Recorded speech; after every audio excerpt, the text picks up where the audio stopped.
Welcome back to Pasha Bhavan. This is Tata Steel Chess India. I'm Grandmaster Robert Hess. Alongside me once again is International Master Soumya Swaminathan. Soumya, it's the final day of the Blitz event. The women have been playing for 4 days. Of course, 3 days of Rapid, already 1 day of Blitz. How excited are you to see the finish line? I'm super excited. It's anybody's tournament.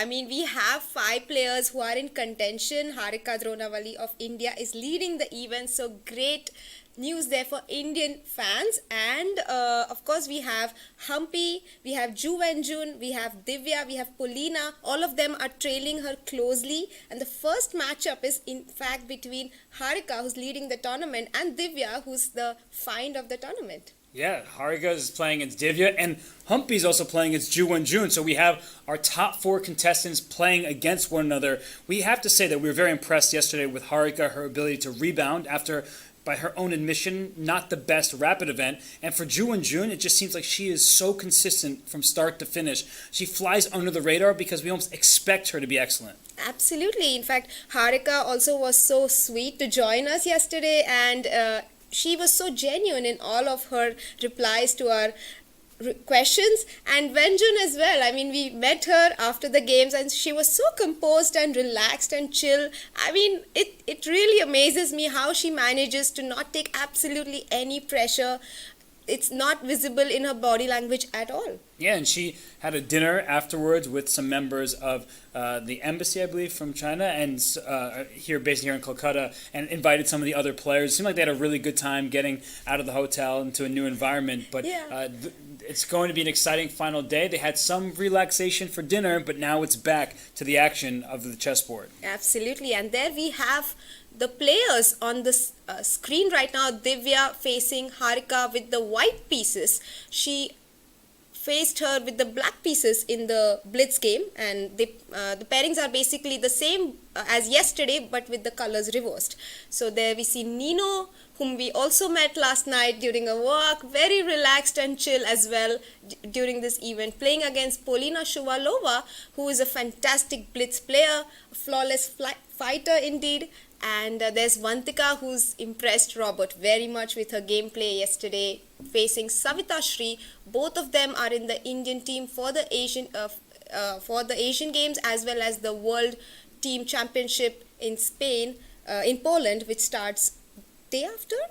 Starts day after. They finish this tournament, immediately fly out, so it is busy business for these players. And as you mentioned, Vantika, she impressed me greatly. So did Savita. She quietly has been doing extremely well, but we do have liftoff. We see on screen here all the games getting underway. That's Irina Krush taking on Anna Ushena, and here we see a big matchup of this round. We have Divya Deshmukh for the first time getting the white pieces against Harika, because in the Rapid and the first round of the Blitz, Divya had the black pieces against Harika. Yeah, absolutely. And they traded blows. It's 1-1 so far in the Tata Steel Chess India 2023 edition for them, and we'll see who takes the lead. Maybe it's a draw, maybe one of them wins. Queen d3 over the board.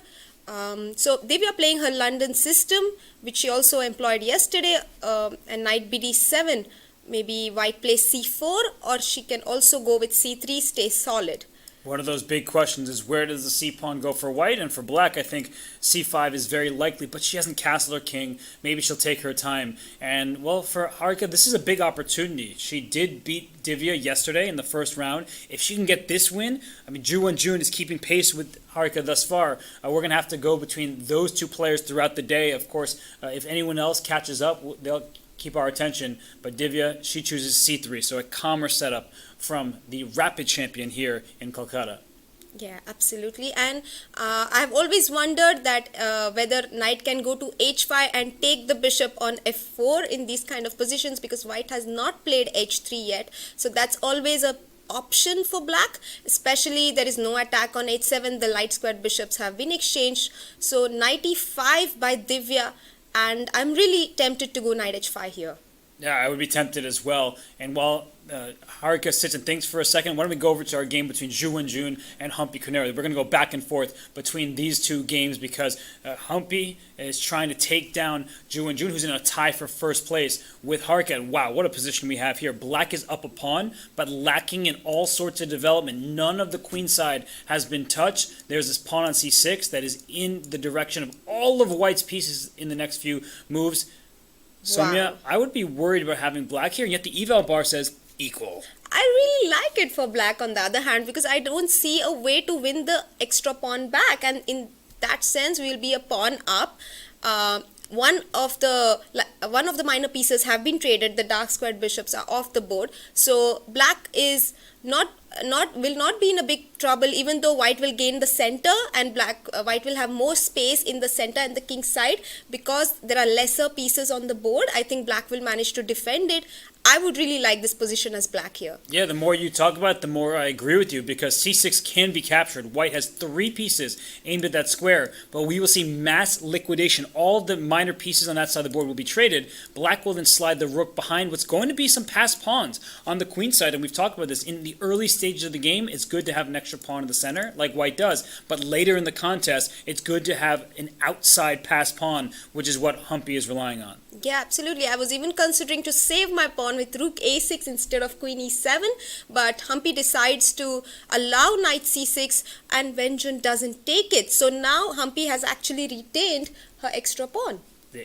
The threat sometimes stronger than the execution. If black is forced to be passive defending this pawn, maybe white can just make simple moves to improve the rest of her pieces, and that might be what Zhu Wenjun's going for. She does. Wenjun's saying, I want to keep control. No activity for black. Black is very passive here, but has extra material. Absolutely, but I see a plan like knight to d5, and I see a plan like knight to e8 and knight to d6 and play f6, even dislodge the knight on e5. I do see a lot of ideas for black to maintain her extra pawn and exchange the monstrous knight on e5. That's a dream come true for Wenjun if she's able to accomplish that. Why don't we go back just to see what's happening in the Divya game? We go back and forth as best we can between these two, and it looks like Humpy doing a great job of keeping that extra material. But in the game between Divya and Harika in a tie for first with Women's World Champion Zhu Wenjun with the black pieces. She has an excellent position right now, and the reason why is the knight on e4 is untouchable by a pawn, and so you've mentioned this so many times over the last few days, black is the one who's able to kick that knight out of e5.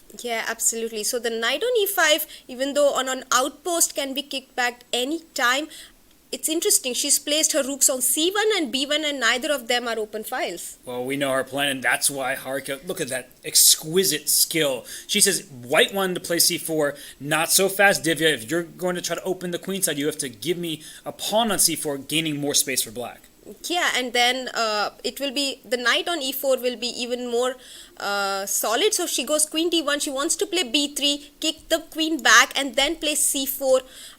So white is also not budging. e5 is not possible because it's controlled by 3 of white's pieces as opposed to black's 2. So black plays b5, stopping c4.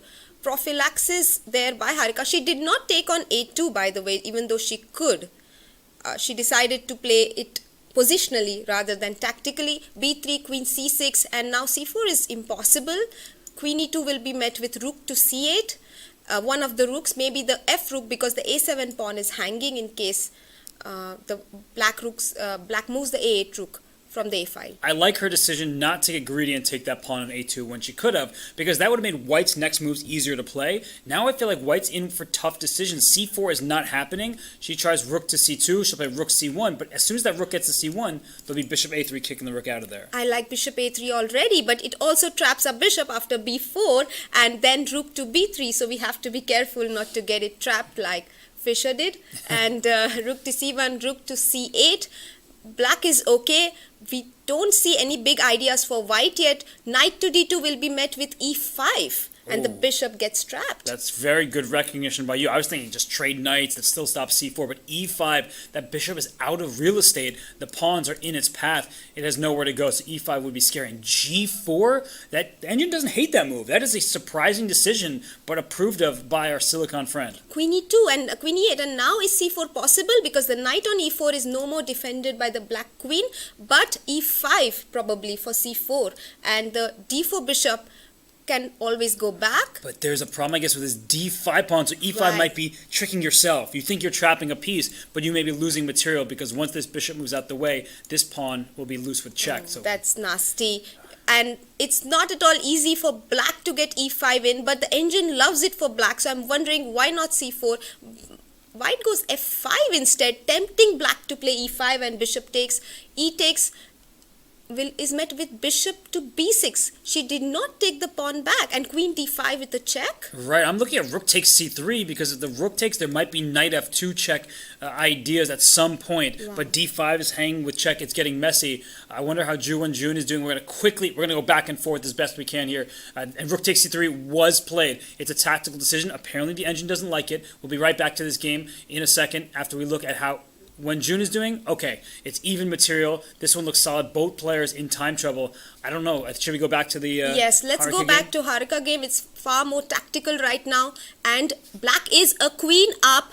Black has a queen for a rook and a knight. Absolutely stunning here. position. She missed knight f2. She completely missed knight f2. She missed the fork. I don't know. Oh, that's a big miss there, Robert. I mean, Harika in great form. Divya not so much in this round. Yeah, I'm surprised that she didn't take on d5 with check. She would have saved her queen, maybe even down a pawn. But now she's down a queen for just a rook and a bishop. But there's also how many extra pawns for black? 3 of them, and now a bishop.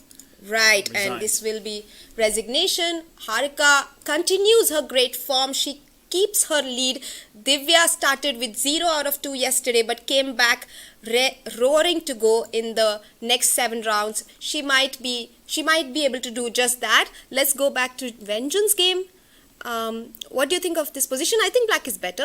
Black's up a pawn. Yeah, this extra pawn. We were talking about an outside pass pawn, but now it's an outside extra pawn for Humpy. And the moves, it seems like they're making plenty of them on the board. And perhaps the DGT is not keeping up with how quickly the players are playing. I always marvel at that. When we see them on screen there, look at how quickly they're playing. And it's because they're down to their waning seconds. Sorry that we do not have the moves streaming in right now. But you can tell that I think Humpy just pushed something up the board, maybe a pass pawn. Yes, I think all the DGT boards are a little stuck, so it will not be a good idea to switch to any other board. Let's stick to the player screens. Maybe we can have a closer look at the player cameras. That would be amazing if we could just focus in on the players because they are moving at a lightning quick pace. And we see Humpy, I mean, just her posture kind of indicates to me that she's going for the win. She's so confident. Just look at her body language. I haven't seen this Humpy throughout the tournament so far. This is the first time I'm seeing her so determined. I feel that black has got the win in. Yes, And there it is. she does win against Vengeance. This is a important matchup for Humpy, even in terms of the rivalry that she has against Vengeance, in terms of the ranking and women's, the overall women's championship. So definitely great win for Humpy, and she moves to 6 points. Yeah, and so coming into today, June and Harika were tied with 6.5 out of 9. Since June loses, she stays at 6.5, but Humpy jumps up to 6 out of 10. She's really rebounded from a tough first couple days in the Rapid. She is playing with much better form. Yeah, definitely. And the confidence really showed in her body language. We will get the game as soon as it gets updated and go through it till the end. This has been a great start today, Robert. What about the other results? Let's have a Vantika. quick look. I told you she's impressing me. Vantika says, I'll continue to do just that. And look at this final position against Savita. It's unfortunate for Savita, who I've also said has been a great player. She's the youngest participant in the field. But in this position, it looks like white won. Black's last move was knight to f5. So in this position, how much extra material is white up? Even if you give up your rook for the knight that was forking, I think that there's a pass pawn running up the board. This king is not safe. So it looks like a very one-sided game from Vantika. Yeah, absolutely. I think she opened with her pet d4 and won a very convincing game here. Also, Irina Krush continues her form from yesterday's last round. She beat Anna Oshanina with the white pieces, and she went for, this is like a winning endgame, but I'm surprised that Anna resigned. Maybe she lost on time. It's interesting because the engine says it's equal, but my heart would say it's winning for white. You have a rook for just a bishop and 1 pawn. Both sides have passed pawns. This A pawn is passed, this E pawn is passed, this H pawn is passed. But at first glance, it does look like white should be winning, but it appears that the engine that cold-hearted engine, says rook h1, and just get behind the pawn. There's no easy way to push it up the board. Right, it makes more sense now that you show rook h1 and the h-pawn cannot be moved. On the other hand, Shuvalova also beat Nino, unfortunately for Nino, but great for Shuvalova. So she also moves up the rankings with 5.5 points out of 10. And Vengeance still on 6.5 though. And of course, the last result, which we did see, was Harika beating Divya with the black pieces. Yes, and this was the final position, it seems, between... I could have been a frozen DGT situation, but I understand completely why white is winning. Up a pawn, complete domination of the squares. The king on e7 isn't safe either. This looks like another one-sided game, but Paulina, she can strike at any moment. She can go on an absolute tear. I think sometimes streakiness, as from a player's perspective, can be seen as a bad thing because it means, oh, they're not consistent, and people like to see consistency, but I think it's really good in Blitz because she can win all 9 games today. Yeah, and they are always the dark horse in any tournament, you know. You never know what to expect out of them. They always surprise you, and you have to be prepared against them. Even if they're having a bad tournament overall, they can spoil someone else's tournament with just one game. So, Paulina, of course, a player to always watch out for.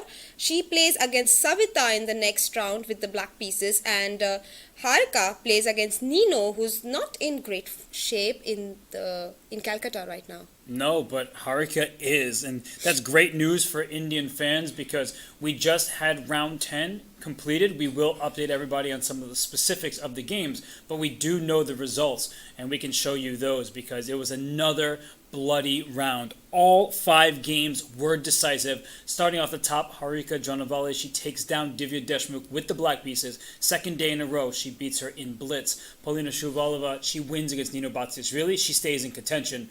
Vantika Agrawal, she's been so impressive. The youngster takes down an even younger participant in the field in Savita Sri, who's been great thus far, but the competition is difficult through and through. Irina Krush, I think, gets to an even score, 5 out of 10, beating Anna Ushenina. And last but certainly not least, Humpy Koneru beats Juwon Jun with the black pieces, and that is the trophy that they're fighting for. And it's a queen for the queens of the tournament. Such a nice, thoughtful trophy. I would love to get my hands on that. I think you can. I think Just Soumya is going to take a break. I don't know where she's going to go, but suddenly that trophy might come back to the table with you.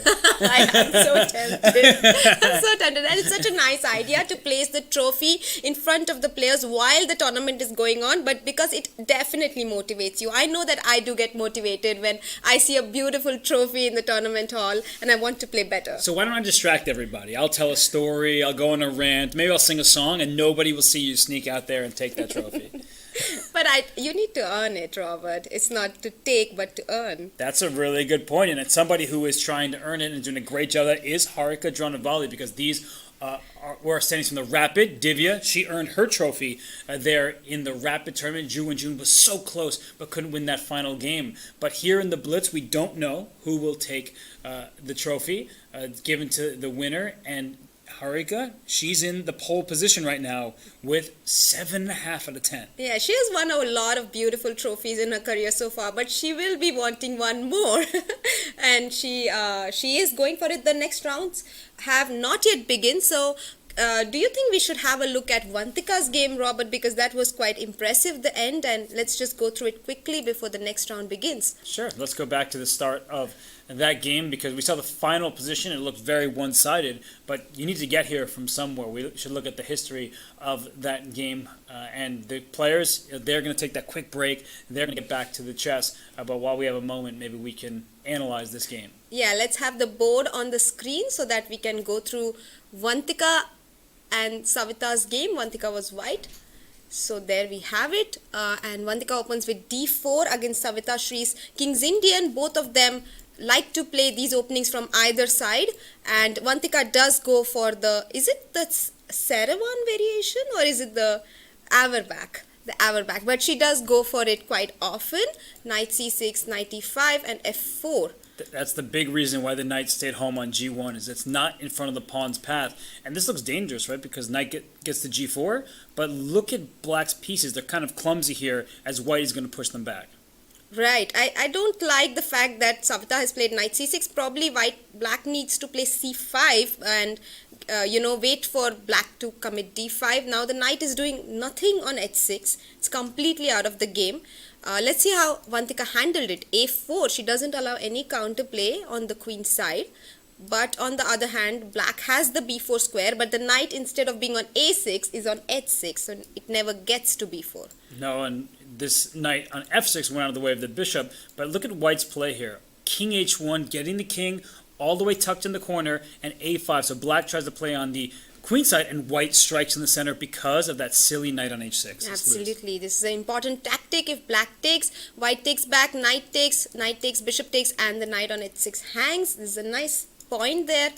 Very alert by Vantika to get e5 on time, and she probably even got e6 on the next move. And just a clear initiative for white. Black hardly has counterplay. Look at the c8 bishop, Robert. It What will bishop? remain. Well, bishop, right? And the players, they're setting up in there. And just to finish this game, it looks like white was able to crash through. Black just moving her queen a bunch of times. But that knight was such a bad piece, having to give all the material to save it. So now we get into the 11th round of action. Humpy takes on Irina. Humpy actually, she's only a point and a half behind Harika, but all eyes will be on Harika Dranavali because if she can keep winning, nobody can stop her. She controls her own destiny. And they've begun the games. So Harika playing black against Nino, and that's the position we have on board. Another London, and c5 on the board. Harika can go knight c6, queen to b6, even bishop d6 perhaps. This is completely fine for white. I'm surprised that she took c takes d3 instead of queen takes, like in the previous game. She saw the result of what happened to Divya and said, no happy memories for Harika. But I'm with you that these double pawns can be a weakness, but sometimes they're a strength. As you've mentioned in other games, you control this knight on f6, and if you take on c5, you can replace the d pawn with the second. Great point there. So that's knight c3 on the board, and white will short castle, of course. Black plays knight c6. And what are the other matchups, Robert? Do we go to Humpy's game against Irina, because that's also important from the standings point of view? Let's go. We'll quickly go to Humpy's game against Irina. It's early stages here. White is getting ready to castle, but you can't castle when you're in check. She would have loved to have castled immediately, but queen a5 delivered a check to the king. And I think that this position looks very nice for black, if I'm honest, but it's early stages and black needs to develop a plan. And if d5 is part of the plan, that makes the bishop on g2 a very happy piece, as it's staring into the pawn, can start causing black some trouble on the diagonal. So Soumya, these types of positions, too early to make a call of what the direction will be. Right. I mean, it's just too early. We are only in the opening stages. I really want to have a look at Savita and Shuvalova's game. Look at the opening, Robert. It's the same line that Divya beat Savita with from black, and Shuvalova goes for the same setup. But this time Savita probably improved on it. She'll improve greatly if she throws in d5 right now. The problem for black is you've double pawns on the king side. White is essentially up a pawn on this side of the board where I'm drawing the arrows. This is an extra pawn. Use it to your advantage as a battering ram and expose the queen on the same line as the rook. Right, and d5, a huge threat right now. Actually, it's white to play. She is considering d5. She can also consider something like h3, g4, open up the h file and checkmate black, because oh my god, the rook is still on h1. The bishop is wonderfully placed on e4. So d5 by Savita. Bishop takes c3 will be met with pawn takes bishop. So you have to take the pawn, and white is simply better. Oh yes, better pawn structure, better placed pieces. The knight on f8 is a passive defensive piece. This knight is about to gallop and capture this d5 pawn. It's looking really nice for Savita in this game. Should we also check out how Jun is doing? Because even though she lost, she's playing Divya Deshmukh, and Divya, she can really help Harika out if she can take down the women's world champion. She can also help herself by beating the world champion, and she was upset with the drawing with her in the rapid. Do you remember? She joined us in the studio, so she might want to have a big fight in this game. Castles, knight takes, pawn takes, and a3 pawn is loose now. White does have compensation because the d5 pawn is also loose, and we also have the b file, so maybe a move like rook b1 comes to mind, attacking the b7 pawn immediately. I like rook b1 a lot. The rook looks good on d1, but this rook is not doing anything. So the best move, and that's why rook b1, your move, Soumya. If that rook could have jumped over, it would have been best, but we will see rook d1 at some point. Yes, sometimes you want the rooks to act like knights, but we don't get that. So rook b1, a nice move by Wenjun, very alert. In fact, I had this conversation yesterday with a friend that, they said, why would Divya be upset after drawing with Wenjun? I mean, it's a great result for her, and I realized that it was the first time she played the world champion, and she wanted to show that she can put up a fight. And so that's the logic there, and Divya always a fighter. It's a great attitude to have. It really is, and I think it helped her win the rapid portion. But here in this blitz game, I think she's very worried because the b7 pawn is under attack, and if she plays b6, the most natural move, this queen is quickly running out of squares. So move like a4 followed by rook to b5. That queen might just get trapped with it. Or actually rook b5 immediately with bishop. I thought the bishop would go to c1. I'm jumping over like a knight. But yes, rook b5 also looks like a good move because after queen a3 as well, the queen is sort of awkward. But so the queen goes back. But now the b7 pawn can be taken. Yeah, rook takes b7 looks pretty natural to my eyes. I think rook b1 was extremely strong, Robert. There was no good reply. And she goes rook queen d8 and traps the rook on b7. Very smart there. And bishop c8 on the next move. Yeah, the bishop can trap it. The knight can trap it. You have your options here. That was such a clever decision by Divya. Yeah, very clever indeed. And it looks like white is walking a thin line here. She might have some only moves to find, which we are not very good at finding right now. I mean, I really don't see a defense to knight a5. Maybe we have to give up the exchange. But that's not happy news for Ju Wenjun. This could be a big win for Divya. I really like her chances. That rook is trapped, and Ju Wenjun does not see a way to get out of it. I'm quickly going to look at what's happening in Harika's game. She is in first place. Nino has a great position against Harika. These rooks are on the open c-line, and if my math is correct, how is white up a pawn here? Somehow she didn't lose any of her pawns. Yeah, there has been some sacrifice, I guess, by black. The pawn on a2 is hanging right now. We can take it, but white's to move. So white plays a3, and she did not take on a3 because rook c6, rook a2 would have run into rook c2, and you win the knight for free. So knight e8, and white is simply a pawn up now. Yes, but probably what she's relying on is saying, I've lost a pawn, now you can't attack too many of my other pawns. And knight d8, look at this very defensive setup. So upsetting to play as black because knight e5 coming in, and your rooks will never get connected. Play f6. Get that knight out of there before it can even land. And these knights are doing such important work of covering the key squares. It might not be so easy for white to break through, and if the times are accurate, if Nino really has 4 seconds, that could be a problem for her. That's a huge factor here. So Harika going for passive defense, but as long as it works, it's okay. The rook on h8 really needs to come into life, so maybe h5 is a move that black can consider. She plays f6, and now h5, h4, and suddenly the rook might not be badly placed at all. Yeah. So we have some moves on the board, but the DGT board, yes, rook b3 and b7 is hanging. Maybe king f7. That's smart. You don't want to get your king logged in on the 7th rank, so you h5, h4, and g5 can be considered. Even rook g8, g5 is a possibility, and you create some squares for your rook. King to g6 and rook f8, rook f7. Oh, that's smart. Yeah, really clever defense here from Harika. She's still down a pawn, but it's one of these. They're double. They're not actually creating any passers. So this is good play from Harika. We have to keep an eye on Ju Wenjun versus Divya. Let's go to Humpy's game. She's completely winning, Robert. And she blundered a rook. As soon as you said it, commentators curse that Humpy just gets out of her chair. That is so sad for her. Look at this position. She's got these passed pawns, and unfortunately right here she was rook b1, and Irina takes the rook, and Humpy resigns. That's such a huge miss. I mean, we were yesterday talking about how it feels about losing a completely winning game, and Humpy must be very, very disappointed right now. Let's go to Wenjun's game. it's quite equal. Yeah, Divya survived. She gave up the pawn, trapped the rook. The rook somehow made it away. They're trading off material. This should be a draw with best play, but we did see Harika beat Divya in a very long 137 moves, if I'm remembering correctly, endgame. And I don't And think. now rook c5, rook b3, rook b5, rook b3 is an idea.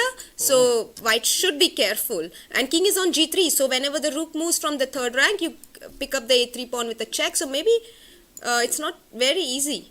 Yeah, there's still some work left, but it looks pretty equal. Maybe we should check back in on Harika's game if we want, because that game looked much more complicated than this. And we will keep an eye, of course, on Divya and Ju and Jun. They seem to be trading pieces, likely to be a draw. I don't see any more moves coming in from Nino against Harika, so they are clearly playing. We can see them on camera here. G4.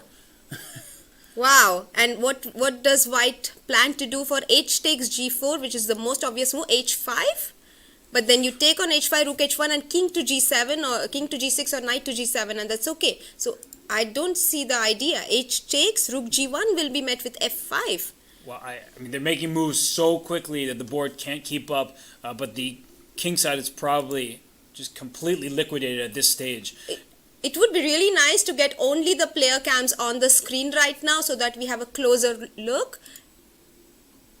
And it looks like Nino's moving into. I mean, we can't see the board. Apologies to everybody. We hope to get a close up on the players. That way we can see the board as best we can. But they're still slugging away. And for Harika, it's a big opportunity. If she can survive or even win this game, she increases her lead over the field. Yeah. Do you see? I think it's white is a pawn up. White is a pawn up in a rook pawn endgame, and the pawn is on b5. Yeah, pawn is on g6 and pawn is on b5, so it looks like white is winning. Yeah, it does look like that. An advanced pawn over there. And rook f3, g7 on the board, rook to f1, and maybe she'll now build a Howrah bridge and win with maybe rook a7 and rook to f7, right? I don't think anyone knows the squares. So, yeah, it does look like white is just going to be able to get her king out of there, as you're saying, and black's pawn is too slow. And, yeah, the king is out. And she wants to pick up the e4 pawn, and is it an e4 or d4 pawn? That's the big question. It's impossible to see. Right. But Nino should likely. So maybe it's a pawn, king and pawn versus king and rook endgame, which might end in a draw, yes, right? King like c3 and rook b2, king b2, and only kings on the board, right? Oh, this was a big fight there, which we couldn't really get over the board, but we did see it, a bit of it on the camera.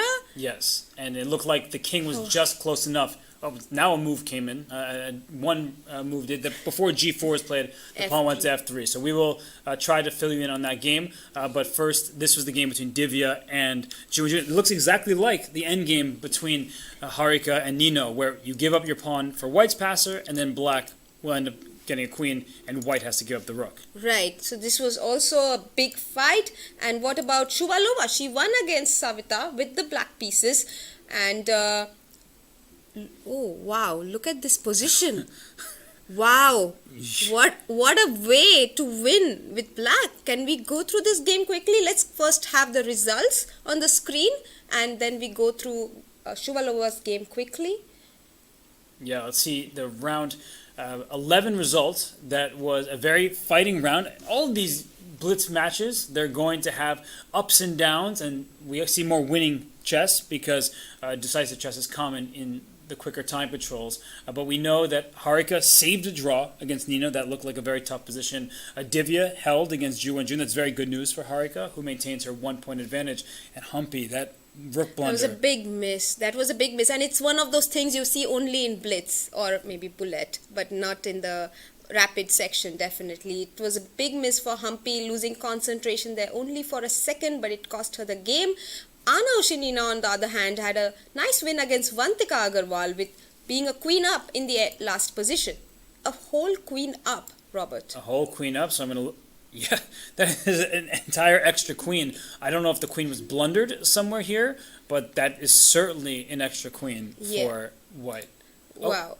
So bishop f5, rook h7 was played? I don't understand this. It looks like white just had a huge attack. It wasn't that bad, but after g6, In fact, black is better here according to the engine because knight takes e4. This knight is loose on f5, so there was a missed opportunity. That's what happens in a time scramble. But Vantika went from winning to losing in a single turn because after bishop takes, yes, black should take here, but you lose your rook and too much queen extra. a8 as well. Mate. Yeah. I mean, yeah, it's such a pity, but this is very typical of Blitz. We didn't see many blunders yesterday. I think players were fresher yesterday. Today is the last day of the tournament, not just the Blitz. You know, they've played 9 games of Rapid and 9 rounds of Blitz already, so maybe the tiredness is starting to show. Undoubtedly, because this was the 11th round, and as we see the standings, Humpy Conero, she had a great chance to inch up the leaderboard. She instead loses by blundering her rook to Arena Crush. Anna Ushena was up a queen and won against Vantika in a pretty close competition there. Ju and Jun draws against Divya Deshmukh. Paulina Shuvalva, she is under the radar in this field, the dark horse. She beats Savita Sri with black, delivering a checkmate. And then Harika saves a half point against Nino Batsiashvili. So Harika still 1 point ahead of Ju Wenjun. And I think that Paulina, she's the one who's catching up in 3rd place. So we see Harika with 8 out of 11, Wenjun with 7 out of 11, and Paulina with 6.5. And for Humpy, if she had beaten Irina, like the position dictated was going to happen, she would have been in a tie for 2nd. But unfortunately, she falls into a tie for 4th. So this standings, Divya in 6th, Anna Ushena tied for 7th, 8th with Vantika, and unfortunately Nino and Savita are struggling towards the bottom of the rankings.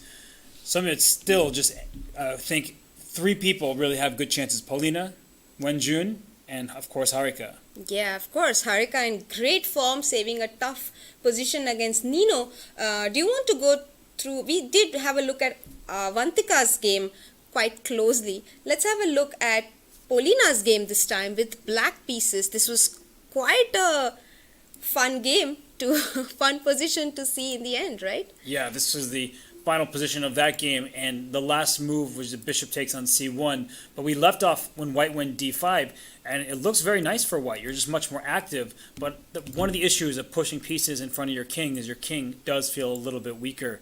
And taking pawns. Do you remember how she lost to Divya? She took a b pawn in that game.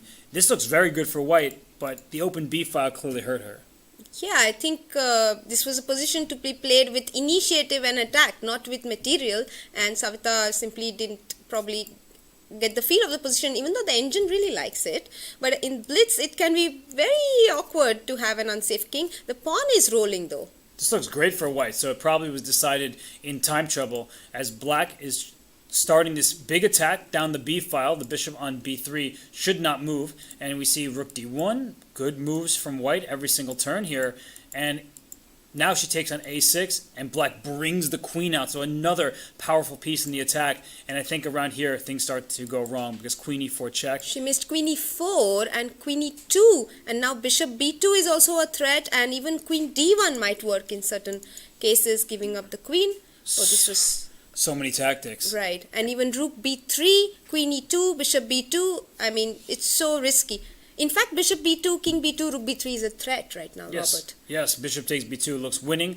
It seems that there's only one way for white to save the game. Rook b7. What a difficult move to spot in time trouble. Instead, she brings her bishop back to defend, and here she still has a chance, but that was clearly a big blunder. She walked right into a mating attack. Yes, the bishop was so much required to stay on b3, cover the b file, and bishop e6, just a one-move blunder. Loss of concentration again, I guess, and bishop e6. But this happens. I mean, they have 6 seconds on the clock. Yeah, nervous move. Yeah. So you just frantically search for an idea. You put bishop takes knight, hoping the pawn take on e6 back, but instead bishop takes b2, intermezzo, and not just intermezzo, a checkmate, because queen goes to b2, pre-move, checkmate. Wow, this is a stunning win for Paulina. She did keep her nerve even in a bad situation. She kept creating problems for Savita, so definitely well deserved there. Savita might not be very happy with the way she handled a huge advantage in this game. She played really well. Yeah. Up until pretty much the game's final 4 moves, she had a huge advantage. She was playing a very strong chess, and then when your king is under attack, you start to feel unsafe and uncertain, and then that's when mistakes happen. Yeah, absolutely. And good news for Anna as well. She won her game against Vantika. We saw that game briefly. And Venjun and Divya, do you want to go through the game a little bit from the time we left off. Okay, so it looks like the end was a very clean draw, and we left off, I think, even before this. So somehow Divya always gets her king very active in 2 rook endgames, but the rooks were traded, and this, as you said, it did look like black had some outside chances, and she did bring her king towards the center. She got that. She wants to get her king to the queen side and keep the pawns defended, maybe find a way to keep the king side pawns defended. So rook e3, king to d5, rook e4, right, and h5, right. She has a better endgame here for black, but the problem is not enough material remaining. King d4 looks very strong again, and how does white respond? Rook to c8 and take the h5 pawn and give up the a3 pawn. So rook e3 will be met with king f4, not to f2. You want to keep the king closer to the h pawn when it promotes. Exactly, so that when these pawns clear, the white king just gobbled up the pawn, and then this is a known drawn position where black couldn't even bring the king closer because of all these checks and then go back, and so she tries to save her b file for the king, and this is just an easy draw, and that's why we saw the pawn get captured, and white will do the same.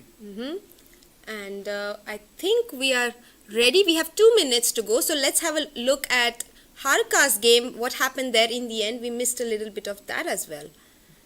Yeah, somehow that game ended in a draw between Harika and Nino, but we see the players. I really do love this view. All 5 boards for the audience to watch. They can see all the games happening at the same time. And the players, they get to, towards those final rounds, they get to see, do I need to win my game? Is a draw enough? So they can watch the other contestants while they play their own game. Yeah, it's the calm before the storm. You know, you don't feel any nervousness right now, but as soon as the games begin, just imagine how the people in the audience feel.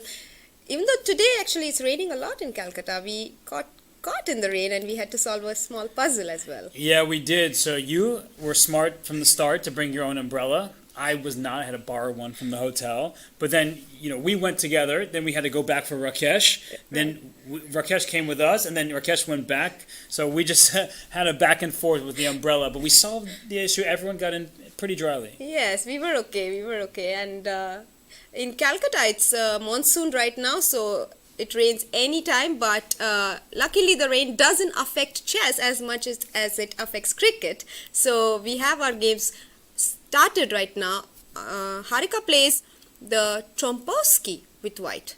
Yeah, she's playing against Savita, and maybe she's trying to avoid some King's Indian defenses, anything with major theory. Instead, she goes for the Trompowsky with the bishop out on g5. This is as solid as you get. The triangle pawn structure, often called the party hat with the bishop underneath it.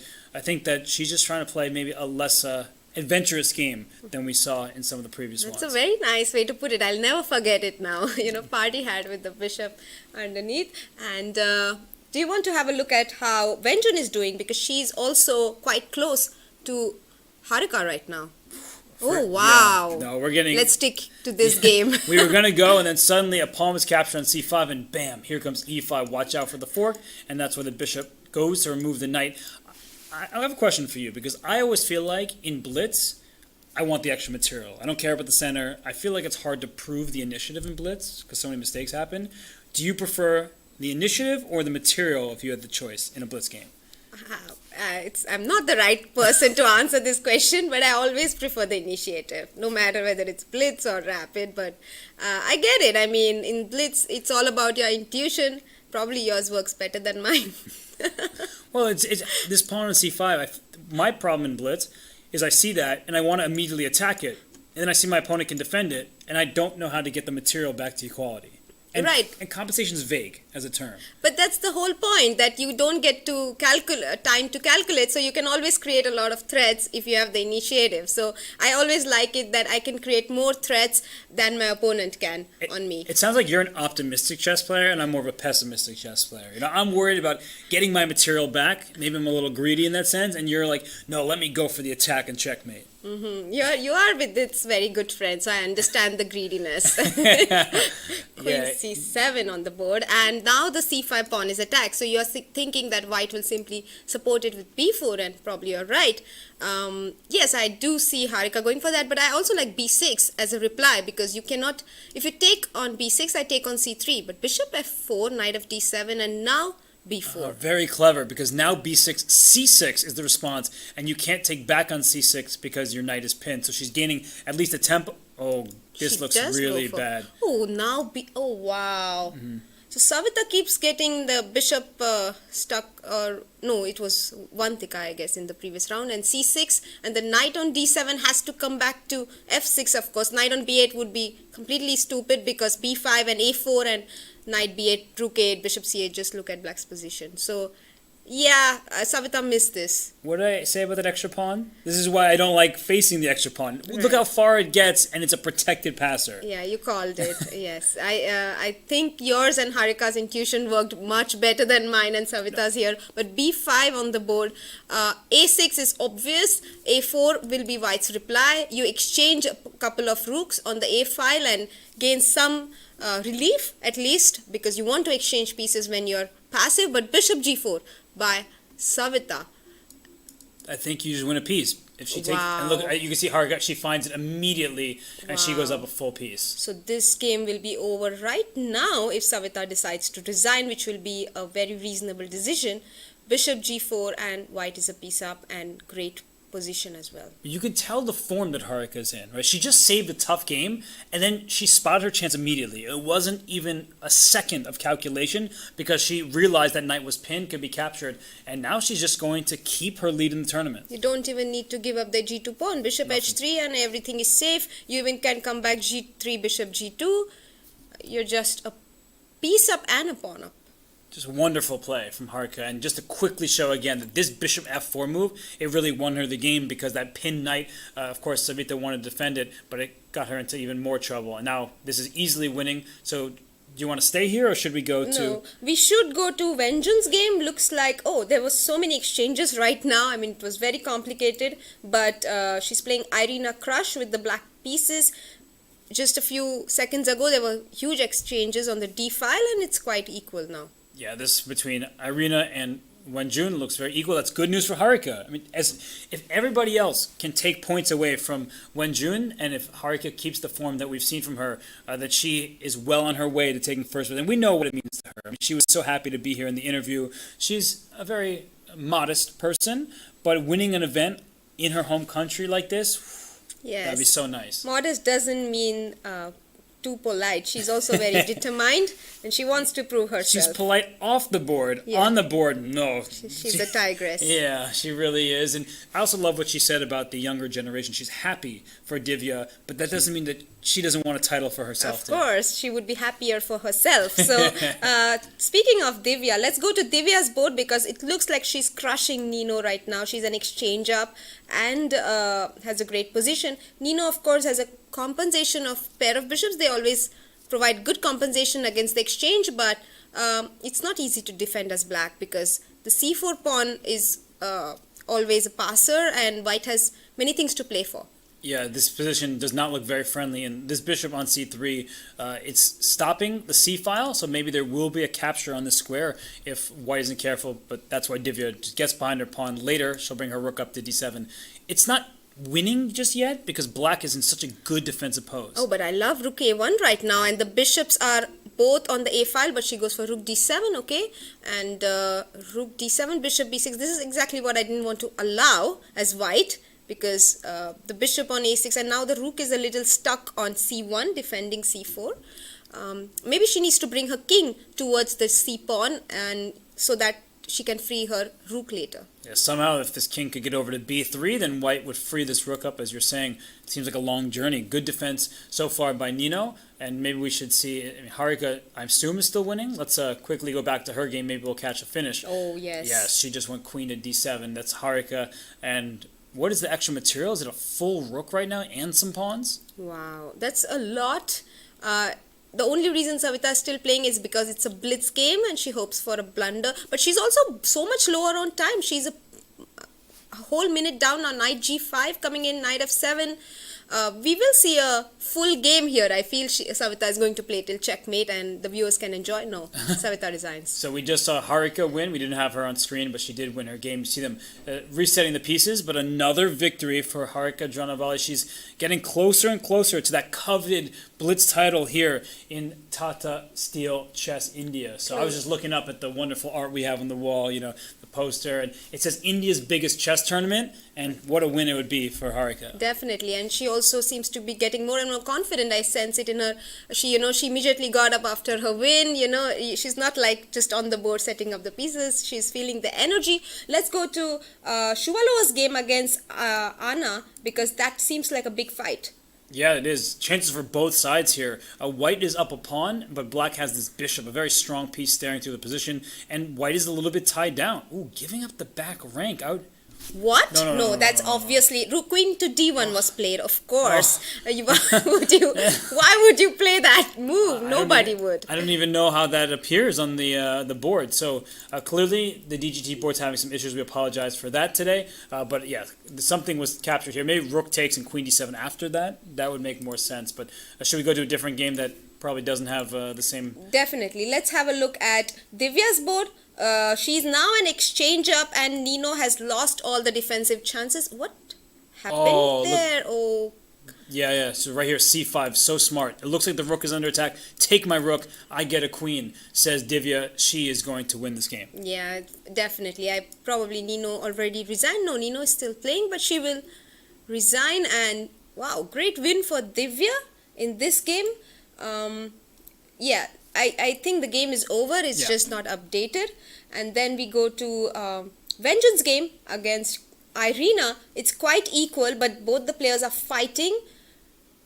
Knight to c5, king to c2. And can black try here, Robert? I think both sides can try, because there can be some blunders, no? Definitely. It's if you miss a knight e5 at the right moment, how are you going to actually protect that pawn? You might have to play g5. That's exactly what just occurred. So both sides have outside chances to win this game. Yeah, and knight f3.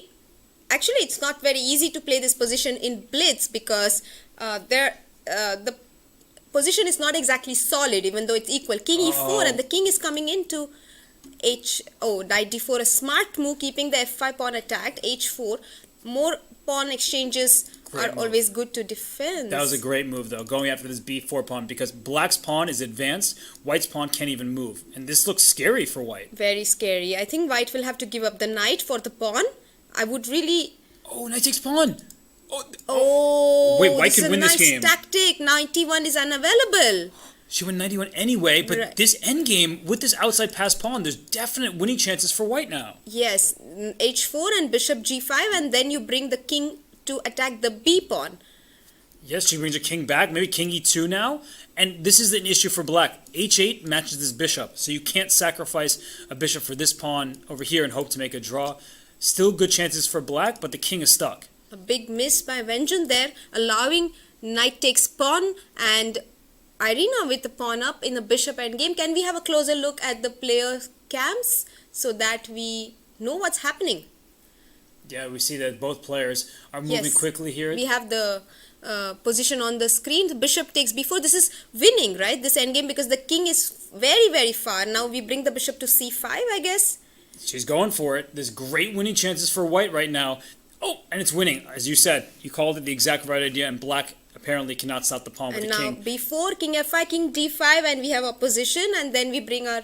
and we will be able to play even bishop b6. We will be able to block the diagonal. Irina has won. Vengeance resigned.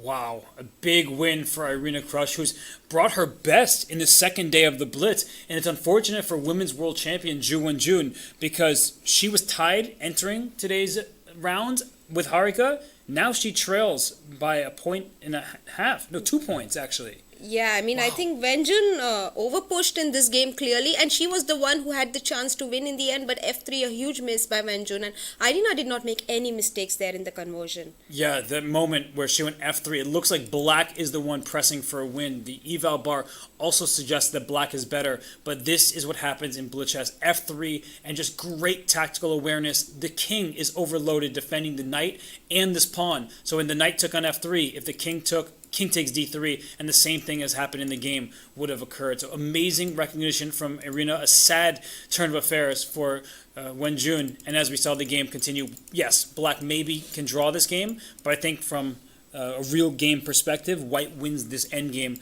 almost all the time in a blitz game. Right. Basically, you block the bishop with your bishop, and like the black's bishop will keep trying to eat the b4 pawn and go into a king and bishop versus king endgame, but you block the bishop's diagonal with yours because it's the same color bishop endgame, and the king is too far away. If it was on b7, it would have been a draw. The only move to draw, according to the engine, is bishop e7, and the point is that the bishop stays in line with that b-pawn's progress, and then the black king will be able to quickly run back. This is so difficult. I don't blame any player for losing this endgame. You quickly want to move your king, and you see once the king moves, it's winning for white because of what Irina did. So great play by her. She earned that victory after the blunder from Ju and Jun. So that leaves us in a position where Harika Dranavali, Yes. she is cruising towards the finish line. 9 points out of 12. And Robert, what we did not notice is Irina is up to 7 points, tied with Wenjun. And Polina, how did she do in this tournament? In this round, she won her game. So she's in second place with 7.5 points out of 12. That's just great news. And Humpy also. Humpy, I think, won her game as well. Yes. Right. Humpy won her game against Vantika, so she's on 7 as well. All three of them tied. Great day for Irina so far. She's in great form. Divya on 6.5, and Anna and Vantika on 4.5, Savita Shri on 4, and Nino on 3. So that's the standings for now. I think we should take a quick break and come back for round 4, which will begin shortly. So stay with us. We'll grab a quick bite.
And as we return, the 13th round of action is about to begin. Harika Dranavali has opened a 1.5 point lead over her nearest competitor, and that competitor is not Ju and June anymore. It's Polina Shuvalova. Yeah, you keep praising her blitz skills, Robert, and I understand why now, because she's showed amazing class in this tournament so far, and she's quite close to Harika. Harika, of course, dominating the event right now with 9 out of 12, and Polina quite close.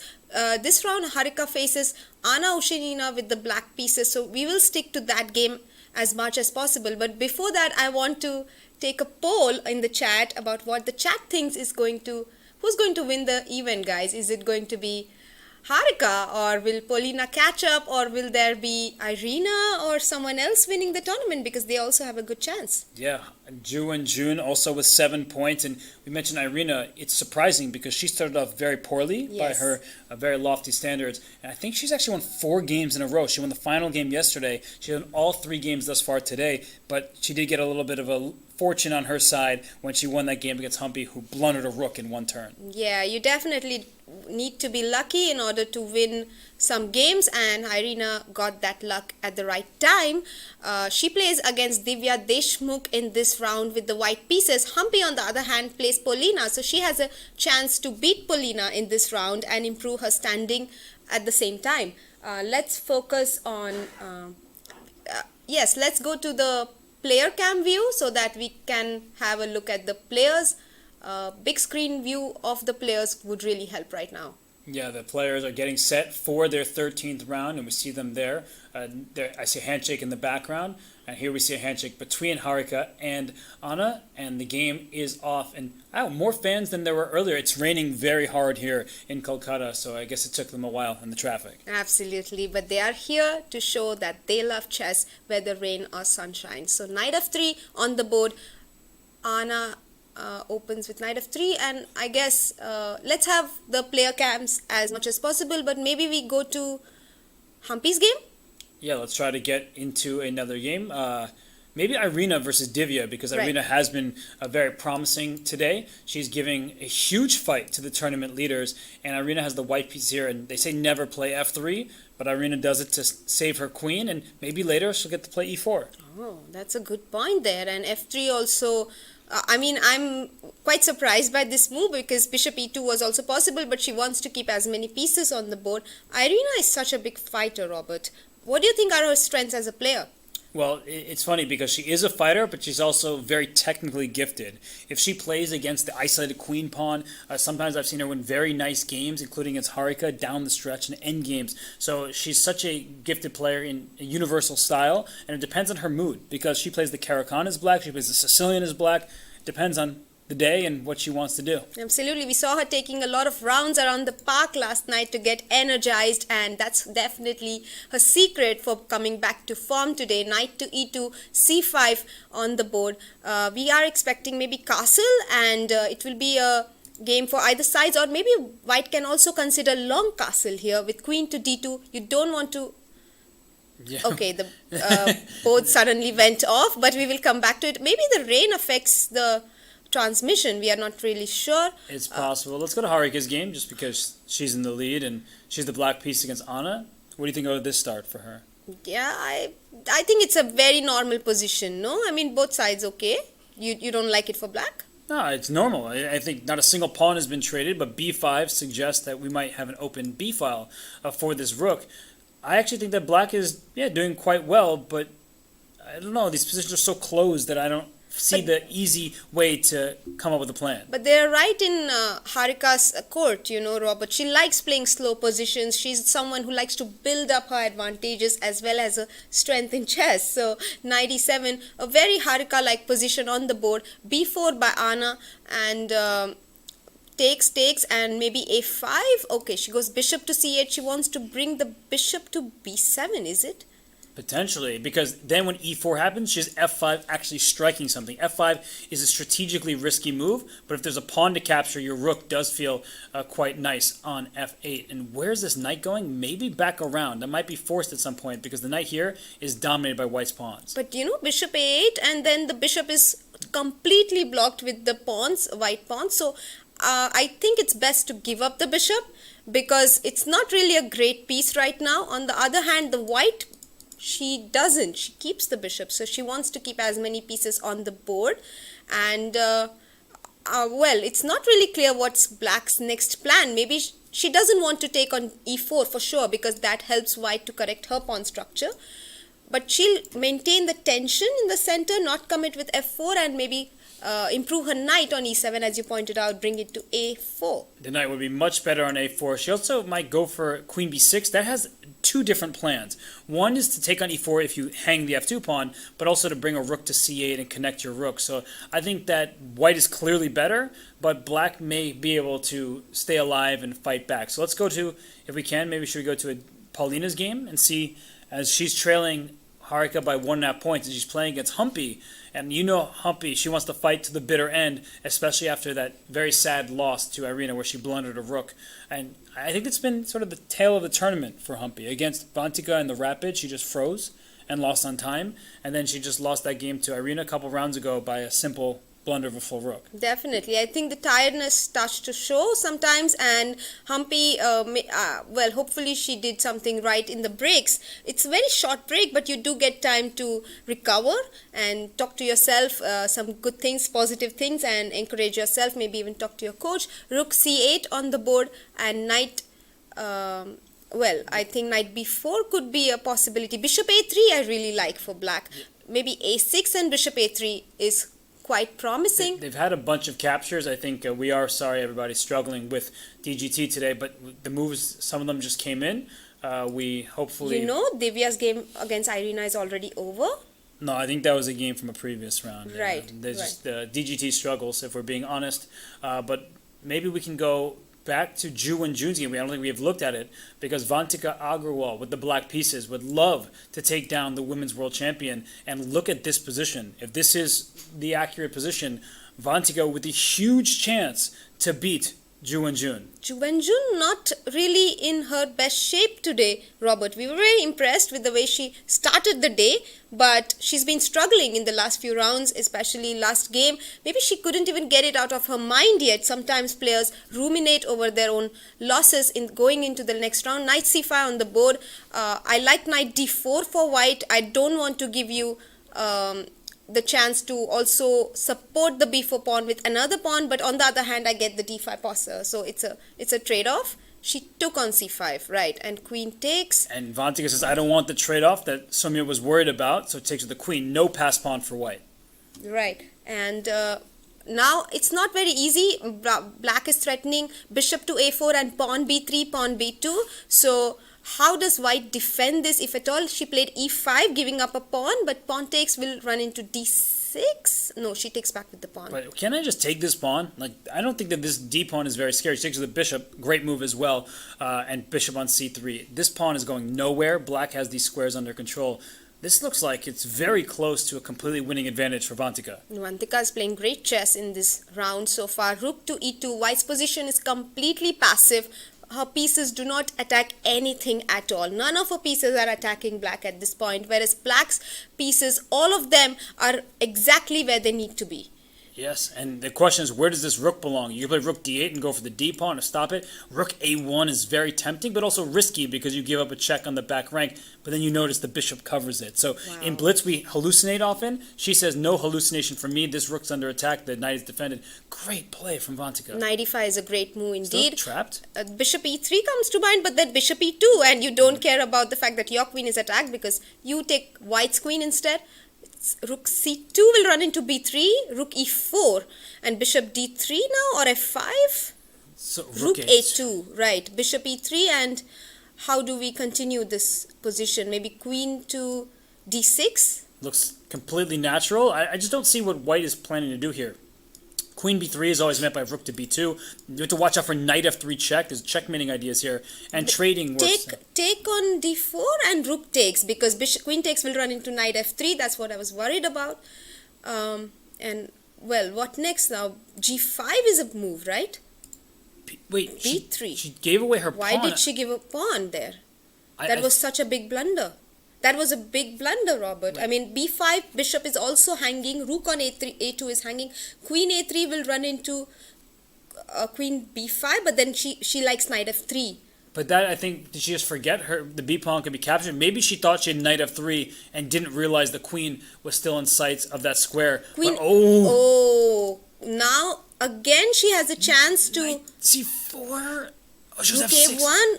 Too passive. This is too fast, and king on h2 now completely safe. The rook is no more on the second rank. Wenjun has turned this around, and f6 cannot be protected. Bishop f5 must be played. g4, you can pick up the bishop on the next move. You cannot move the bishop. Oh no, she blunders her bishop over here. And queen d4 runs into queen f6 and knight e7 checkmate. So it's a win for Ju Wenjun, but that was a miraculous save because Vantika gave away a very important pawn there. And it looks like Paulina, by the way, she beat Humpy with black, if that is correct. And it looks like Harika lost to Anna Ushina. So all of a sudden, Paulina is right there behind Harika because of this final position against Humpy. Wow, what is this? She is a queen up? She's a queen. She has a queen for a knight, and of course, white is getting checkmated. This was absolutely tragic. Do you want to go through the game? Let's first get through the results. Humpy lost to Paulina in this game. Irina won against Divya, and Vantika lost to Wenjun, which we looked at. Harika unfortunately lost to Anna, who's back in form, and Savitashri lost to Nino. Nino picking up an important win there. Yeah, all decisive games. Another round with 5 decisive results. Harika's still the leader, but Soumya, as we look at the standings here, everybody just inched closer. Irina, Wenjun, Paulina are now in striking distance. If Harika loses another game, any of those 3 players can at least tie her. So this is dangerous territory for Harika, who was playing so well before just losing to Anna Ushenina. So Harika is half a point ahead. Let's have a look at Paulina's game against Humpy, because that's so important for the leaderboard, and we completely missed seeing that. She opened with d4 against Humpy, and Humpy is having a tough time in the last 2-3 rounds. C takes and bishop g5, and bishop e7, bishop a4. Okay, this is all. Maybe the games were reversed. Yeah, yes. So maybe this was actually Humpy's game rather than Irina's. But all of this makes sense so far. Both sides developing naturally, striking in the center. And I'm wondering where the game started to turn, because this does look quite solid. g4. I said solid, and then g4 was too played. Committal and too soon. I mean, white is not ready for an attack, but Humpy probably desperate to create some chances for herself. And black decides to strike back with h5, h3, and the knight came to d7. So look at Paulina rerouting her pieces, opening her queen up on this diagonal. And this game, we saw actually around here. It's where we left it. And f5 was played. So Paulina, she doesn't mind taking the fight to her opponent. f5, a great move actually, because black is completely safe. Her king is completely safe. The pawn is still on g7, but white's pawn in front of her king has been overcommitted, and white's pieces are not really defending her king yet. You know, knight is still on e2. If it was on g2, it would have been a great defender actually, but it's on e2 doing nothing much to help white. f5, a great move. I love it. Yeah, so Humpy takes his pawn on h5 and f4, shutting down this bishop, but opening up the second and allowing the queen to get to g5, because the queen, no longer from white, covers that square. So all of a sudden, things are opening up, and white's position doesn't look particularly bad to my eyes. It seems like suddenly white also has an initiative of her own. This position... g6, she won a piece? She won a piece. The rook takes d6, but black has clear compensation. This king is not very safe. There are all sorts of mating threats, and... Knight g1? Is it worth the bishop? Would you rather have the attack? You said before you like the initiative. But for a piece, I mean, it's too much to give up. And I also see knight g1 and queen e2 coming in. I mean, I love it for white. But look at how quickly it turned. f3, a pawn push. That's one check. The king runs away, and suddenly it's black on the offensive. And that's what happens with and the unsafe queen kings. is trapped on e6, Robert. Wow, this was very hard to understand. And I don't blame Humpy for missing this. I mean, Paulina really showing how to play with the initiative here. Yeah, it goes to show that in Blitz chess, you don't always have to play objectively the best move, but it depends on how difficult the position is to play. She traps the queen, takes it, and then goes on to win by delivering a checkmate in the end. You couldn't stop queen g2, and so there we saw resignation. So Paulina is a half point behind Harika, and it feels like she won every single game today, actually, Paulina? I think she has. Yeah, Every let's check. game by her has been a win. Wow, that's impressive. And who else has impressed us is Irina, who won against Divya Deshmukh in this game. And So, Irina has just found her form back on the last day of the event, Robert. yeah, I'm not sure if this was from a different round because I feel like this position showed up earlier. But either way, Irina, because this position is definitely not winning for white. Losing, yes. We will get an update on that result. On the next games, will start in right now. In No, 5 minutes. 5 minutes. We have some time. So let's have a look at how. Whose game do you want to look at? We saw Humpy's game. Let's look at how Harika lost because we didn't see that actually. Right. And that was so important for the tournament standing. So Harika with the black pieces, the final position is really tragic for her. She's getting checkmated. She's down a piece. There's a passed pawn going up the board. I think we left the board stopped updating around this point, which went bishop a8. And Summer, you were saying that black is just very passive here with that bishop in the corner. Right. I really dislike that bishop. I wish she would have just given it up for the knight because the knight is a monster on a5. Then rook takes, knight takes, even rook d1. I mean, black is basically playing a piece down. Oh, and Oh, wow. we're going over it, and then something else appears. So Let's fix this and come back, take a Yeah. short break. We will be right back in like 2 minutes or maybe 3 because the games will start soon. sounds like a good idea. So we will be right back, everybody. Don't go anywhere because the action continues to heat up here in Kolkata.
and we are glad to be back here at Tata Steel Chess India. We had a break for the players. We hopefully have fixed all of the technological issues. It's raining really hard. It's monsoon season here in Kolkata, but that was a much-needed break for Harika Dronavali after that tough loss. Definitely, and she actually was meditating in the break, so making good use. As you mentioned, the break probably helps her because she gets more time to come back. On the other hand, Paulina, she would have liked to keep the momentum, but it's not a very long break. So do you think it will affect her momentum a little bit, Robert? No, I think in Blitz it's just a matter of sitting at the board and you don't even know what's going to happen. Pieces just fly. We've seen rook blunders, and look at this match that we have. We'll focus on this one because Humpy is actually only 1 point behind Harika. 9 points for Harika out of 13 games. Humpy has 8 out of 13. She's tied with Ju and Jun for second place. Yeah, and there's kickoff there. Humpy with the black pieces. Harika plays knight to f3. Wow. And we have a few moves played. d5. We will get them. Let's stick to the player cams on the screen. Let's have them on the big screen. It's wonderful to see the body language as well. Yeah, there we have it. We have a normal Reti opening.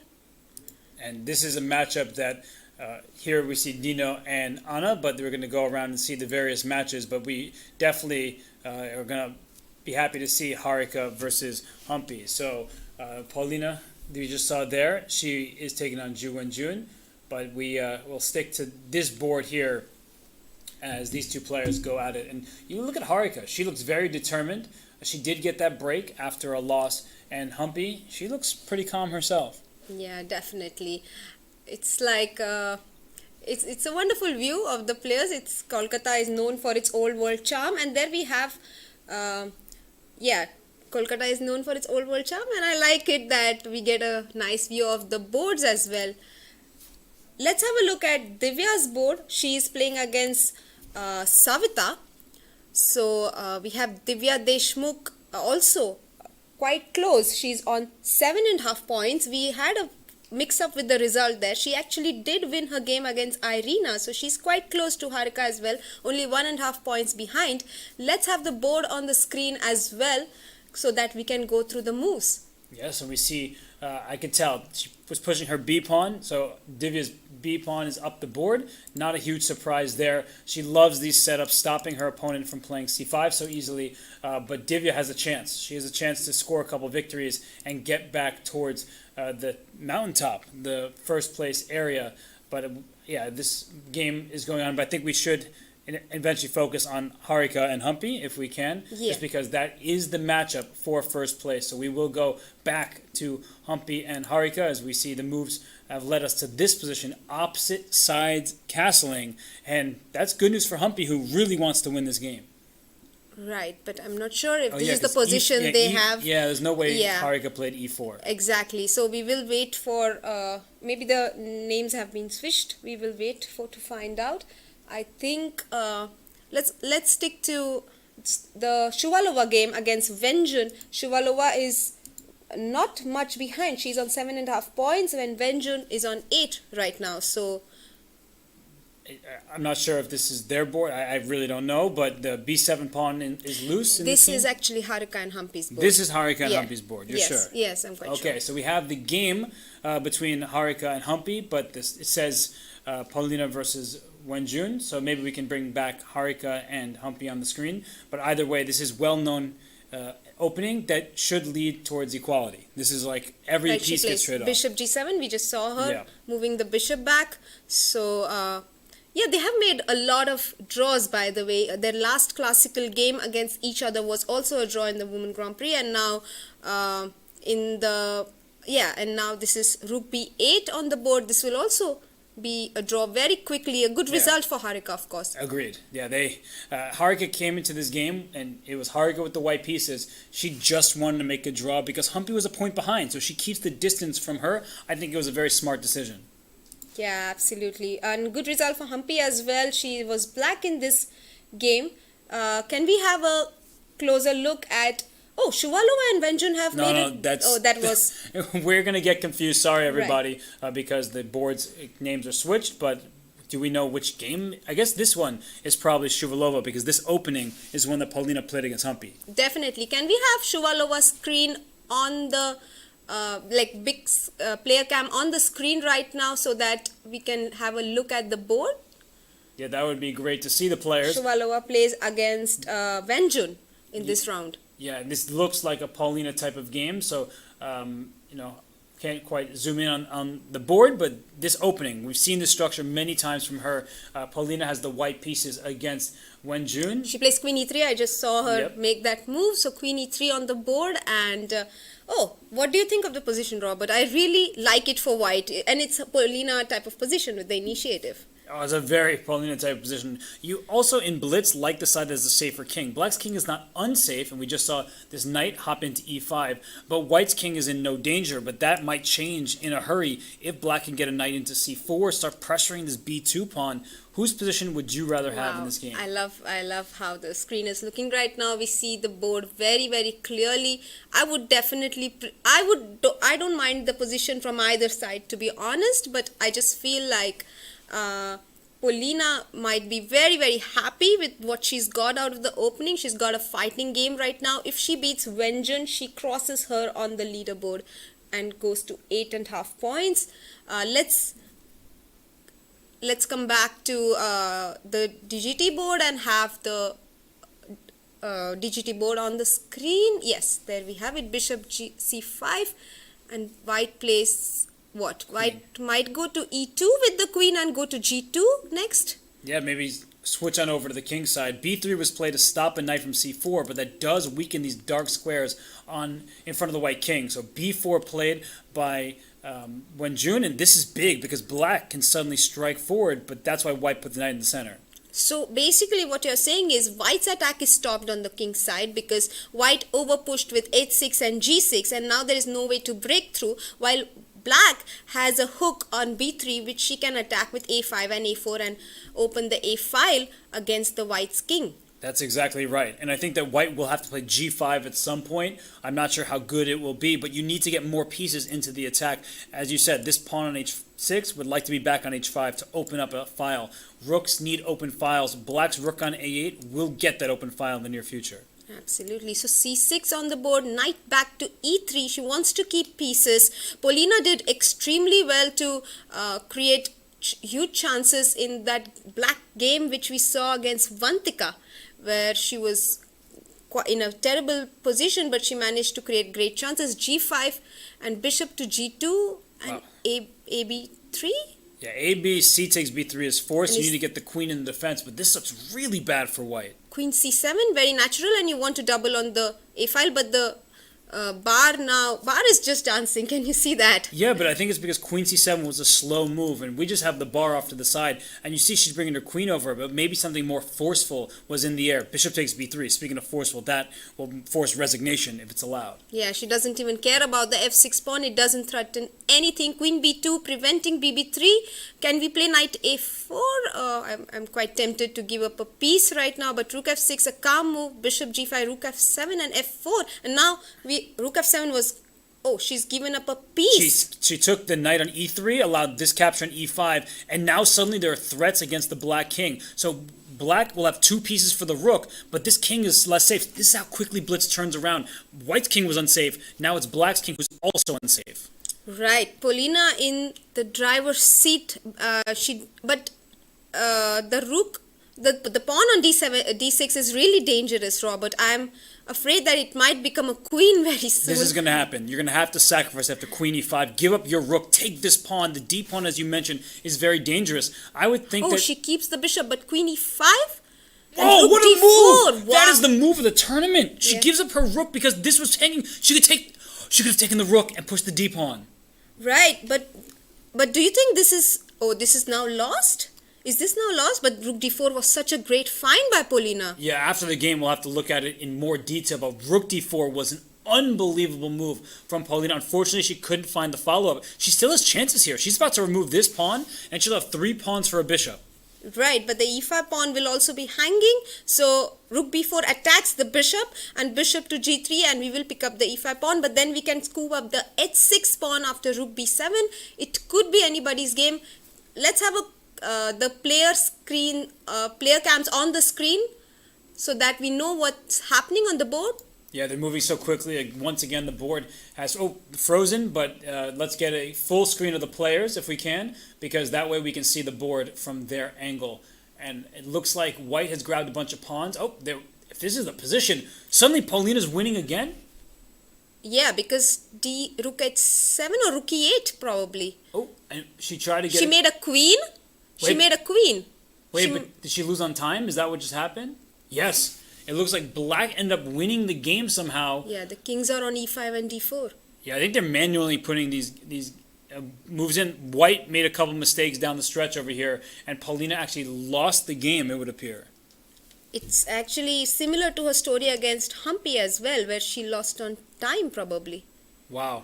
I mean, this is just how Blitz goes sometimes. I just have to bring up rook d4 again. That was an amazing find. Once you're in the position, like once you get here and you see... There we see Paulina, she was like literally shaking her head. Yeah, like, she can't believe it. Yeah. I mean, rook d4 was such a good move. It's checkmate in one. We see that happening over here. There's also a check back here. But it's the foresight. She saw rook d4 in advance when she put rook f1 and queen takes 6. Rook d4 is such a sick move because if you take, that's checkmate in one. And unfortunately for Paulina, she's probably shaking her head because right here, right now, she had a win on the spot. If she gave up her queen, if she had found this, give her the best game prize. You know, that's such a good tactic. Absolutely, best game of the tournament because queen d4, c8, you know, I mean, it's like... Oh, this was such a big miss for Paulina. She played an excellent game, and what a find, rook d4 in such big time pressure. And it also seems like she was winning in the last position but lost on time. I mean, this must be crushing. Wenjun on the other hand moves up to 9 points. So Wenjun in good shape, and we did see other results come in with, well, actually I'm not even sure what because the names are switched around. So it looks like we have one game remaining. Savita Shri playing against Divya Deshmukh. Let's get that on the screen. They're playing very fast right now. And this is equal, but they're still playing. Yes, it should be a very clearly drawn rook endgame, but they are making moves. And let's zoom in. Oh, that's an empty board. I don't know whose seats those were, but Divya and Savita should make a draw. Definitely. Let's have the player cams on the screen, on the full screen, so that we know what's happening. Yeah, let's get a close-up of the board if we can. Let's zoom in to the players' cameras. And, well, Savita trying to win this game. h3 and rook e1. It's a draw. Yeah, it's a draw. She's picked up the last pawn and... Look at how Divya's laughing. They're very good friends. They're both laughing. That was cute. Yeah. Oh, did you see that? Yeah. Savita offered a draw, and Divya said, "What's your move?" They're just having fun right now. Yeah. Oh, there we see the rooks are on the board. That's good to see between those two close friends. They will be rivals for a long time, but it's good, you know, they can have a little bit of fun while they make a draw. That was fun. Lovely to watch indeed. And the two youngest players of the tournament, great friends of the board, and a lot of competition over it. Yeah, no, they're fighters. They're trying to do their best in this field, but you can see that smile because a lone rook and king versus a lone rook and king, that's going to be a draw, and they knew it, but they're like, play on, let's see what you got. That was quite lovely. It's possible to lose this rook versus rook position in an online game, but... Yeah, maybe a mouse slip or, some kind of loss on time, but not when there's 2-second increment like we have in the Blitz. So Harika keeps her lead. But Jun, she is coming in on her heels very fast. Yeah, absolutely. So we will have the next game start shortly in 5 minutes. And meanwhile, let's see what the chat is saying. Young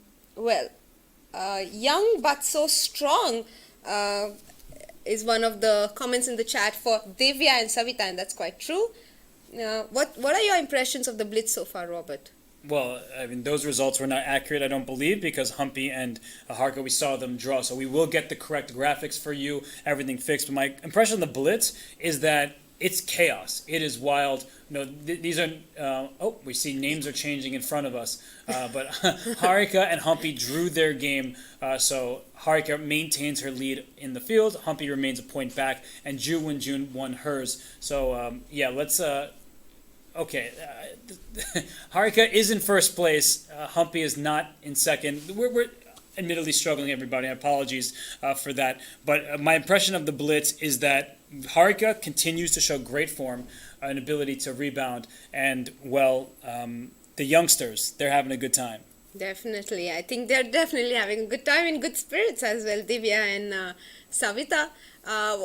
Robert, do you feel like how do you feel in a Blitz tournament? Do you feel super excited or just it's casual? It's very casual for you? It depends on the stage. This is a huge stage. I mean, Right. they're literally on a huge stage, but also they're playing in front of a live audience. So That's true. I think that adds to it. You have to feel pressure. Remember Divya during the Rapid? She said, I just don't want to lose 3 games. That's all I wanted to do. Then she came in after she won, and she said, I was so nervous, right? She showed up a little late against Paulina, lost the penultimate game, and you can't help but be nervous when you're playing not just in front of the fans in the audience, but the fans online. It's a big, big tournament. It's not just any old game of Blitz that you play with your friends kind of in your home. That's definitely true. I think the stage makes it even more impactful, the pressure of the tournament, and also it's nice that the audience is right there and they can clap for you if you play a great game. Yeah, that's true. That we do see the audience cheer for the players. Right now, I think that the fans are happy to see Harika bounce back from the Rapid, leading the Blitz. But Ju Wenjun's not happy to see that. She's very close to Harika, and if I'm not mistaken, those two have they yet to play their second game against each other. That could decide the tournament. Yeah, that's actually quite true. I think the pairings for next round are Harika playing against Wenjun with the black pieces, and Humpy takes on Nino while Divya takes on Vantika. Another rivalry there, even though they are also teammates, but very close in ratings, and Divya would like to increase her chances to win the tournament by winning this game. If Divya can continue her form, maybe she will play a part in deciding who wins this tournament. But right now, it does seem like it's between Harika and Ju Wenjun. They're about to face off against one another. So when the games return in a few minutes, we'll definitely focus on that game specifically. Absolutely. Meanwhile, I would, I think Calcutta is also full of sports fans. You know that, Robert? It's quite special. I mean, you mentioned that India is all about chess right now, and of course always about cricket, but Calcutta is full of football fans. Did you know that? No, I didn't. But actually, maybe I should have, because in our hotel, there was a football team there when we first arrived. Yeah, they have a football league going on, and lots of teams playing, and it's actually quite nice to see the amount of fandom that the players have. Not only football players, but all kinds of sports persons receive in Kolkata. And in fact, in Kolkata, there is a bridge under which there is a chess club. So it's an open chess club, which you should visit on one of the days. Unfortunately, the timings of the club clash with the rounds, but you should sneak out sometime. Yeah, just not show up for commentary and go play some Blitz on the bridge. It sounds good. Also, I only support one team in Kolkata. The Knight Riders. That's my team. Let's go Knight Riders. And they saved us from the rain today. Yes, they did. I have an umbrella from the Kolkata Knight Riders, so thank you very much for that. I'm a big fan. You should take it back to London. Oh, yeah, for sure. But I'm a new fan of the Knight Riders. Do we got any Knight Rider fans in chat? Come on, let's hear it for the Knight Riders. I'm sure we have many cricket fans watching this event. Yeah, absolutely. What do you think can we come up with some names like the Knight Riders for the chess teams if we have a team like that? Maybe the chat can suggest something. Yeah, I'm scared what the chat will suggest, but the chat gets this lovely view of the playing hall. I really like it. Look, they have all the pairings on the screen in front of them. The players are situated in their chairs, and it must be a nerve-wracking moment for Harika Dranavali because she takes on Ju Wenjun in the next game. If she's able to even win that game, suddenly we will see not just a close race, but there will be separation between the participants. But Harika is in first, and Humpy, I believe, is a point behind her. Right. So we will have kickoff very soon, and we will stick to Harika's game against Ju Wenjun. Very important game right here. Harika, of course, in her concentration mode. Can you see her? She's in the center of the stage right now. Aptly so. She is the leader of the tournament. She deserves that center to take center stage. And Wenjun, she's always so cool, Robert. She's most used to being on center stage, right? She's played women's world championship matches. She is a star in the chess world and in Shanghai, where she is from. But there's another star, Humpy, taking on Nino Batsiashvili. I think Nino's first impression of India back at the Chennai Olympiad is going to be better than this one, just because chess players often like cities based on their chess performance, and in Chennai she won a gold medal for the Georgian team, and here she has been struggling. Definitely, but she might want to finish her tournament on a better note. Wenjun, on the other hand, did mention that it's her first time in India, and she did mention to us yesterday she actually really likes it here, and she was very happy to notice that there are so many fans who recognize her, and she feels very good about it. Yeah, she is a star around the world, but in India as well, and I think they're rooting against her at this moment. She's about to play Harika, but generally speaking, they root for her, and it looks like we do have liftoff in this round. So let's stick to the Ju Wenjun game against Harika, because while we, of course, would love to watch Divya play against Vantika, this is the matchup that all our eyes should be on, because Harika with the black pieces, if she can hold this, that'd be huge for her tournament chances. So King's Indian over the board with where White takes on the center with DE5, so Bishop G5, H6. Now queens can get exchanged with Queen takes on D8, Rook takes, and White can even take on F6 and play Knight to D5. White will win a pawn, but then Black has a pair of bishops, and the monster bishop on G7, F6 is still alive, but she allows Knight takes F6 because then she saves the pawn. So this is what we're talking about. Black has compensation, but White is up a pawn. And when I play Blitz, I'm always nervous. How am I going to get my pawn back? Will I be okay? I mean, this is preparation from Harika, but the fact that she just slowed down and started thinking, that does worry me a little bit for her. I like the move E4 by Wenjun. It's definitely preparation, but the point is that after Knight D5, Black had E4 herself, and Knight F6 runs into E takes Knight. So that was the point, that you want to play E4 first and then play Knight D5 next. So one of the moves for Harika here would be to reroute her bishop to the A7, F8, A3 diagonal with bishop E7, but she instead goes bishop E6. Well, what a move that is. See, this looks bad.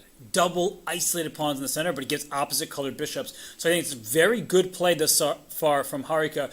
It seems that she's out of her specific preparation, but she understands and knows these positions quite well. And Soumya, I love your idea. She should definitely play bishop E7 right now. Redeploy that bishop to a great diagonal. Yeah, I really like this for Black, because even though Black is a pawn down, her position is very much under control. The pawn on A5 controls A2 and B3. It controls 2 pawns on White's queen side. So right now White doesn't have any chances to create a passer. And do we also have a look at the other games? Maybe have a look at how Humpy is doing against Nino. Okay, let's quickly look, because Humpy is a point back. We'll come right back to this game that we were just looking at, but it looks like early stages in this one. Humpy decides to go up with D5. This was a Dutch defense, a Leningrad Dutch, but so far not a single piece has been traded, and it looks very solid for both. Right. I mean, one of the ideas for White in the Leningrad is to simply expand on the queen side with B4 and C5, and I mean, the bishop is quite well placed on B2, challenging the G7 bishop on the diagonal. Black did not get her chances going. Actually, I prefer this for White right now. I mean, you want to play E5 at some point, right? Maybe immediately. Right now, this is actually a move, a theoretical move, where if White takes en passant, that is legal, everybody. Study your chess moves. Then that was just played. Black will take back. We'll see a trade. But I do think we should go back to the big matchup between Harika and Wenjun, because that is a matchup for first place. If Wenjun wins, she overtakes Harika. So let's go right back there. And we have a big decision to make in the near future. Will Harika take this knight on D5, transposing into opposite colored bishops, or will she allow that beast of a knight to remain on D5? What do you think? Is she going to take here at some point, or just leave the knight and play around it? I think she'll leave it there for a while because she can take on d5 anytime she wants. It's not a problem. Now the knight comes to e3 via c2. So as soon as it comes to c2, you need to take on d5. You cannot allow the knight to be taken back, the bishop to be taken back with the knight herself. So knight on e1 and maybe knight d4 for black because you did lose control of the d4 square right now. I love knight d4. This bishop, that's the problem for white. This bishop is not playing in the game. And for Harika, that's good news. She does not want to push pawns and open up that bishop. None of that. Knight d4 looks very standard. And maybe in the future, Soumya, there'll be b5 for black. You can play active chess even though you're down a pawn. Robert, do you think we should quickly go to Anna's game? I love what she's doing against Savita right now. Such a great position on the board. Let's quickly bring it on the board for a moment because look at White's attack. I mean, h takes and queen h7. It's so difficult to play as black here. Oh, and what a move. She gives up a pawn in front of her king. It's the only way probably to stop checkmate. And black's position isn't that bad according to the engine. So that was a great defensive move. This pawn serves as an umbrella in front of the black king. G takes bishop f6. And if you try to play h7, the king slides back. And you see, black is even better. So great move by Savita there. Wonderful find indeed. In Blitz especially, it definitely shows her understanding of the position, as you mentioned, an umbrella that saves her from the rain and the attack. So let's get back to Harika's game because that is the matchup of the round.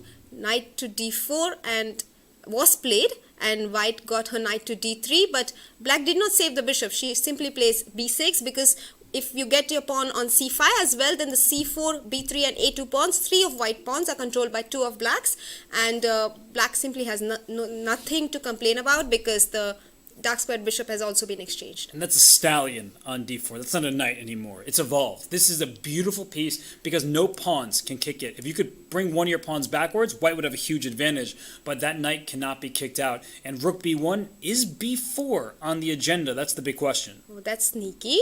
I did not notice that. And yeah, b4 could be an idea, in fact, and bishop a3, a cool move to play. What happens for b4 anyway? Maybe she's not afraid because the c4 pawn becomes an immediate target. What a good play from both of these players. Big pawn push.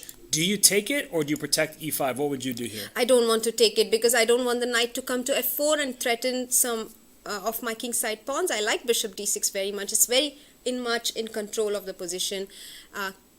Did you notice the king came to f1 at some point? I didn't notice that, but it's good that it's here. No knight e2 checks because that king were on g1, knight e2, and maybe there's a knight c3 once this knight is captured. So keeping out of fork territory. And Soumya, I'm looking at this. I don't see easy plans for either side. Oops, sorry, that's me making a move by accident. But in this position, she took this pawn because she wants c5 at the end with a fork. Oh, that's brilliant and makes a lot of sense. And now white will have more. Oh, black simply took on f4. She did not take rook b6 immediately, but she has to, right? Yeah, the rook takes b6, pawn c5. What will eventually happen? Oh, whoa! She doesn't have to do anything, she says. Harika, so sneaky, but king e2.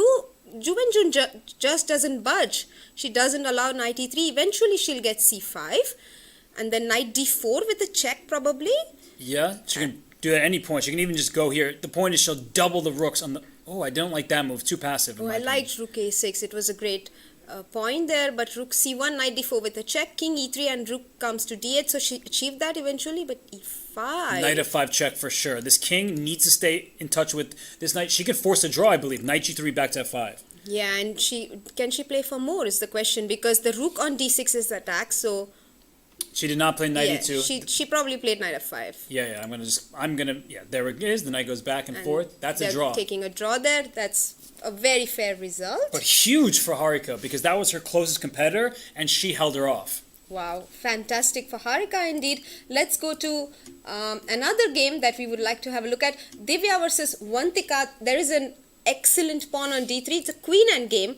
She might just win this one as well. She had a queen endgame against Vantika even earlier, and which she actually won with the queen coming to h8 and checkmating black. Queen e2, another queen endgame that Divya might win against Vantika in this tournament. Completely winning now.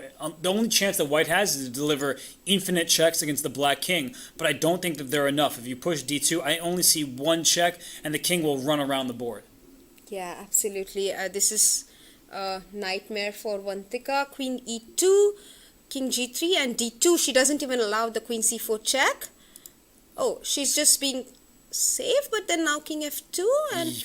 Maybe she was a little too safe, because now if the queen trade happens, white can take because the king is close enough. Right, and queen e3, king d6 will run into queen b6 again. So maybe there's a perpetual now. It looks like it. It was too queen cautious. c7. Where's- Oh, she wants to go to h6, but then queen b8 is necessary so that we have a check on queen f4. This is very important that after king f8, white goes queen b8 and not queen c8. Oh, because you can come back to c7, that's right. Right, the queen just needs to stay in touch with the f4 square if the king ran this way. And Divya is a fighter, so I don't think she's just going to make a draw. After king e5, queen e3, she could even play queen e4 and start trying to take these pawns. But where is it after the queen a7? I don't see how she can win this game. Right, king c6, queen a8 even, and you exchange the queen. So king d7, queen a7. Right, this is... looks like a draw, but king e5 can be played at any moment. Queen e3 and queen e4. But the problem is white has... She played it. Okay, she did. She's a fighter. No, she's going to play like this, even if it costs her the game. But now it's winning. Now, how is it winning? Can't... Wow. This is so difficult. Oh, the f pawn. She, because these pawns are going, but she's trying to use the f pawn first, but the b pawn gets there in time. Right. I think it might be a situation where both the sides make a queen, like king g2, and now if you take, I'm play a5 with a check. Oh, that could be clever. But either way, I think black is gonna take this h4 pawn, and theoretically it's a draw, but practically speaking, it's difficult because this king is well positioned for black and not well positioned for white. Right. That is a huge point there, that black will still be a pawn up, and even though the engine thinks it's equal, it's so hard to prove it over the board. Queen b7 and king h2, king e3, and maybe the queens can get exchanged now. Queen g3, king d4, queen f4, and the king needs to go on the side so that there is no chance of the queens getting exchanged with check. But the problem here is exactly h5. At some point, as you said, there could be an exchange of queens, and look at how quick this h-pawn is. Yeah, it feels as if black is going to be able to convert this. King b6, h3, very good play by Divya so far. Queen c2, king g3, and maybe queen g6. You need to keep checking black and find a way to give a perpetual. Yeah, she's going to check like in these directions, but you can't allow a counter check. Now right? queen c2 would be an epic blunder because queen f2 and the king needs to be on a6 probably, so that it's out of any checks. King a7 I don't really like so much, but okay, queen f2 and king a6, she did get it there. She probably realized that black can't actually make progress, that this king is not able to get out, but Divya is going to be tricky. At some point, she's going to bring her king out, and then white will have to find a precise series of checks. Right, and in less time, it's so difficult. King g1 might even be possible here. Right, she goes for it. And queen d1, the idea was queen d1, king f2, queen c2, queen e2 check. So that did not happen. Queen f3, I really like. Queen a2 will run into queen e2 check once again. But no more checks. Okay, so queen e2, and this pawn is one square away from promotion. Right, and king a5 probably is the move. Okay, oh, no. She goes to a7. You have to just watch out for a counter check. So queen here, king g3, there's queen check back here. It's hard for this king to escape. King g1, I guess. And then queen f1 now, because queen b6, queen f2. Right, so you cannot get into a counter check. Oh, you gotta go here. Queen Good move. f3 and king f2 I really like, because queen c2, king g1, and then you come back to f1 with a queen f5. This king's running, but it's not Queen going e3 anywhere. might not be the move Now to we get make here. we get the sundial. Right. Oop, we go to b2. But I think that this is objectively a drawn position, so she was playing great, is Vantika, to hold on. But still, you just need to make sure you don't walk into some kind of trade of the queens. Right, this is very difficult. Queen h4, for example, would run into queen f2. So now queen f3 maybe should be played. Yeah, King g3. I think we've seen these types of positions multiple times. At some point, they might repeat. Queen traded. What? No, sorry. No queen trade. This Right. is the sundial. She's doing Right. the right thing. She's just keeping the king in checks. But I'm surprised that she doesn't go for the plan with queen f1. It doesn't work doesn't matter. probably. Yeah, just the queen is going to continue checking on the right place. And here the king is stuck. Don't go king a8, for example. Do not allow a queen trade. But this is tricky. Good move. Yeah, King H1 is definitely a good move. And how does Black come out of that? Maybe King G1 anyway at some point. Queen D5. This is a draw. It is supposed to be a draw with best But play. King is a draw. G2, there is no check. Well, right now there's at Queen least G4, yeah. right. So there is going to be a check, but she took the checks away, and the best move sometimes is just a king move, but this is keeping the king in the corner. So as long as you don't walk into some kind of counter check, White is making the draw. Right, this is so hard to defend though. I mean, I would expect White to win this 8 out of 10 times in a Blitz game. But great defense from Vantika. So she says, I'm not going to lose this game. Divya is trying her best. Maybe she missed something at the start of the king and pawn endgame. Of course, the initial queen endgame was winning. Oh, what just happened? No, she has a lot of time probably. She gained a lot of time playing Yeah. fast. What happened? I don't know. She seemed upset. Did she lose on time? She might have lost on the clock. What? Based on that reaction there, it looked like Divya just took that game by sheer persistence. She does win because there was uncertainty about where to move the king, and that allowed Divya to win. For example, if the king moved to b7, you see the eval bar go all the way down in Black's favor because the queen trade would have been forced. I think she just got nervous. That's just unfortunate for Navantika. I mean, she played so well. And to lose on time in this position... Divya, of course, gains a lot in confidence and also in the points. But you have to say she earned it, right? You Yeah, said this definitely. that you make your own luck in chess, Yeah. and for Vantika to lose on time, it was because Divya kept trying, creating new problems, and it should have been a draw. If this were classical chess, it would have been a draw, not in Blitz. I think even in classical chess, she would have tried as much, definitely, but Vantika would not have lost on time. That's the difference. It's a topsy-turvy tournament. I mean, yesterday the games were more stable, I think, because less is on stake. You have so many rounds to go, but now as the end is nearer, the players are getting more and more nervous as well.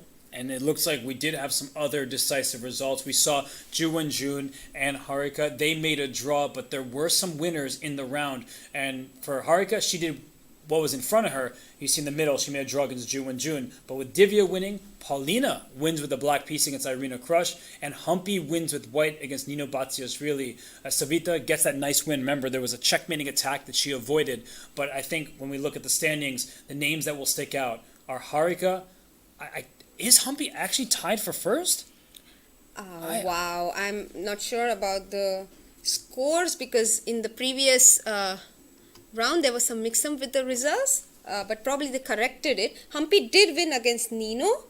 Wow, if Humpy is tied for first there, I mean, it's out of nowhere to me because I thought it was between Harika and Wenjun. I think Humpy is on 9.5. 9.5, okay. As per the scoreboard. So she's a half point behind Harika, and Ju Wenjun is also a half point behind. Right. So we have, we'll make sure to update that, but it does seem like Harika in clear first still after that draw against Wenjun, but Wenjun and Humpy just very close behind. I mean, this is really a contest that can go down to the final round. We did see that in the rapid as well, but Harika, she retains her lead. Yeah, definitely. Harika is having a great tournament. I mean, a wonderful draw against Wenjun. She plays Irina Krush with the white pieces in the next round. Humpy plays against Savita with the black pieces. And what do you think, Robert? It's getting too hot to handle. Oh, I remember Savita beat Humpy with Right. the black pieces, and Savita just won that game against Ushena. So Savita will be feeling that confidence, maybe trying to get a winning streak to finish out the event. But for Humpy, this is a moment for her. She is now within striking distance. She's done what she had to do. She's winning her games, and if she can continue that winning streak and Harika slows down a bit, suddenly Humpy can leapfrog Harika, and that would be huge. I mean, no matter at the end of the tournament, it looks like it's Harika, Humpy, and Wenjun. All three of them have real shot at taking this title. The ones you expected to have a shot when the tournament began, even in the rapid, but it's the Blitz where we see all of them on the leaderboard. Wenjun, of course, did extremely well in the rapid as well, but Humpy and Harika showing their class in this tournament. Yeah, and they are very classy players. They've been playing for so long, such veteran experience. That should help them down the stretch. They were not so great in the rapid, but they turned it around in a hurry for the Blitz. Definitely. And Blitz, the best part is you have so many games, so you, even if you lost a game, you don't, like, to pick yourself up is a skill that you learn. You don't always have it from before, and I guess the experience, as you mentioned, really helps in that. Because they have played so many world level tournaments that they have now learned that you don't need to be so disappointed with one loss, one rook blunder with the rook on b1 against Irina. You know, it's okay. But that's one of those moments of what could have been. Because if she'd won that game against Irina instead of lost it, she'd be in first place right now. But that's one of those butterfly effect scenarios where you don't know what else would have changed along the way. But you look back sometimes as a chess player and you're like, if I didn't blunder that rook, I would be in the tournament lead. But she also got lucky against Polina. We must not forget that. So the luck was sort of exchanged in those two games. Yeah, did we ever get confirmation about that? I feel like that position, there was like checkmate in one about to happen. I don't even know. Well, as far as the news we got is that both Polina and Humpy agreed that Polina had lost that game. I just would love to know how. We'll have to figure that out later. But Paulina, she's seated in her chair. We see the players. They're making their way to the stage for the 16th round. There are 3 rounds to go here. And let's get chat involved once again. I'm not ignoring you this time, chat. I want to hear your thoughts. Who will win the tournament? There are 3 players who can realistically win, it would seem at this point. Harika, Wenjun, and Humpy. So which of those 3 do you see winning the tournament? Because we're down to the final stretch. Just 3 games remain. And Harika in first. She has a half-point lead over Wenjun and Humpy. Who do you think the chat's going to go with? Oh, they have a tough job, Robert, definitely. Yeah, I'm curious. I think they will go with Humpy. You think they'll go Humpy? Yeah. Wow, okay. So Humpy being the fan favorite, despite the fact that she seems to be a half point behind Harika. But you look at this. Every time we get this I'm a fan of it. Definitely. But I'm also looking at the chat and I see a person named Denial Naroditsky. Denial? Nice. I found it so funny. Danya's so good at an impression. Somebody is doing an impression of Danya there. Yeah. I mean, it's almost as if I've gotten to know Yasser through Danya's impressions. Well, and we have liftoff, it looks like. Yes, we have. And, oh wow. So, Harika plays against Irina and there is an accelerated dragon, but knight g4 on the board. So, queen g4, knight d4. She did not blunder that knight. The knight on d4 also was hanging. So, e5 and she... Irina going for this unusual opening with black. The d5 square is now permanently an outpost for the white knight, but I guess black plays d6 and bishop to e6 and takes on d5 whenever. Should we talk about how this looks like a Moroxi bind? It looks like a Sicilian, but the first move was c4. So this was not a Sicilian. It started with c4, and we just transposed. And that's something that happens in chess, where you start in one variation, and then you venture into something that looks like a totally different opening line. And as you said, I'm with you, Soumya, the control of the d file, the backwards d6 pawn. I prefer Harika's position. I like the structure for white. So bishop e6. We should also have a look at how Humpy is doing, because she is on 9.5, only half a point behind, playing against Savita Shri, the youngest player, and I think she went for a Karukan. It does look No, like... she went for a Perk, her childhood opening. It's like a Perk Karukan mix. It's the 2 of them. And we've seen this double pawn structure do well against Savita, right? We saw Divya win with the black piece in a similar but not the same opening. Right, so the pawns on f6 and f7, I'm just curious, what do? They stop knight e5 first of all, and do we ever play f5 and knight f6 ourselves? Absolutely. These pawns serve as a cocoon for the black king once it castles. This helps increase its safety, so an extra pawn towards that flank. A double pawn's not so good in the endgame, but to help your king, they typically are quite powerful. So should we keep on going and look at Wenjun, because she's also a half point back of Harika. We'll see how this game is developing, and whew, It's developed a lot already.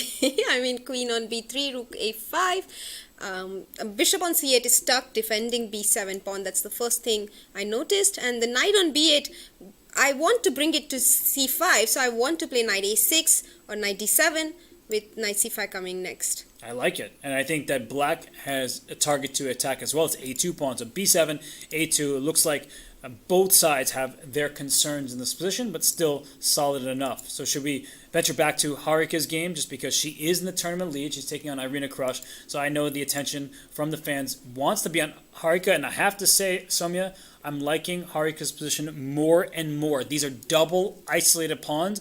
It means that if a rook comes to d1, black is going to have some serious trouble defending. But now white took on f5, so we will get d5 so much easily than we could have earlier, and then we support the d4 pawn anyway. Well, I guess after rook d1, or queen d2, she's going to take here and take here and go up a pawn. This is going to be an extra pawn for white.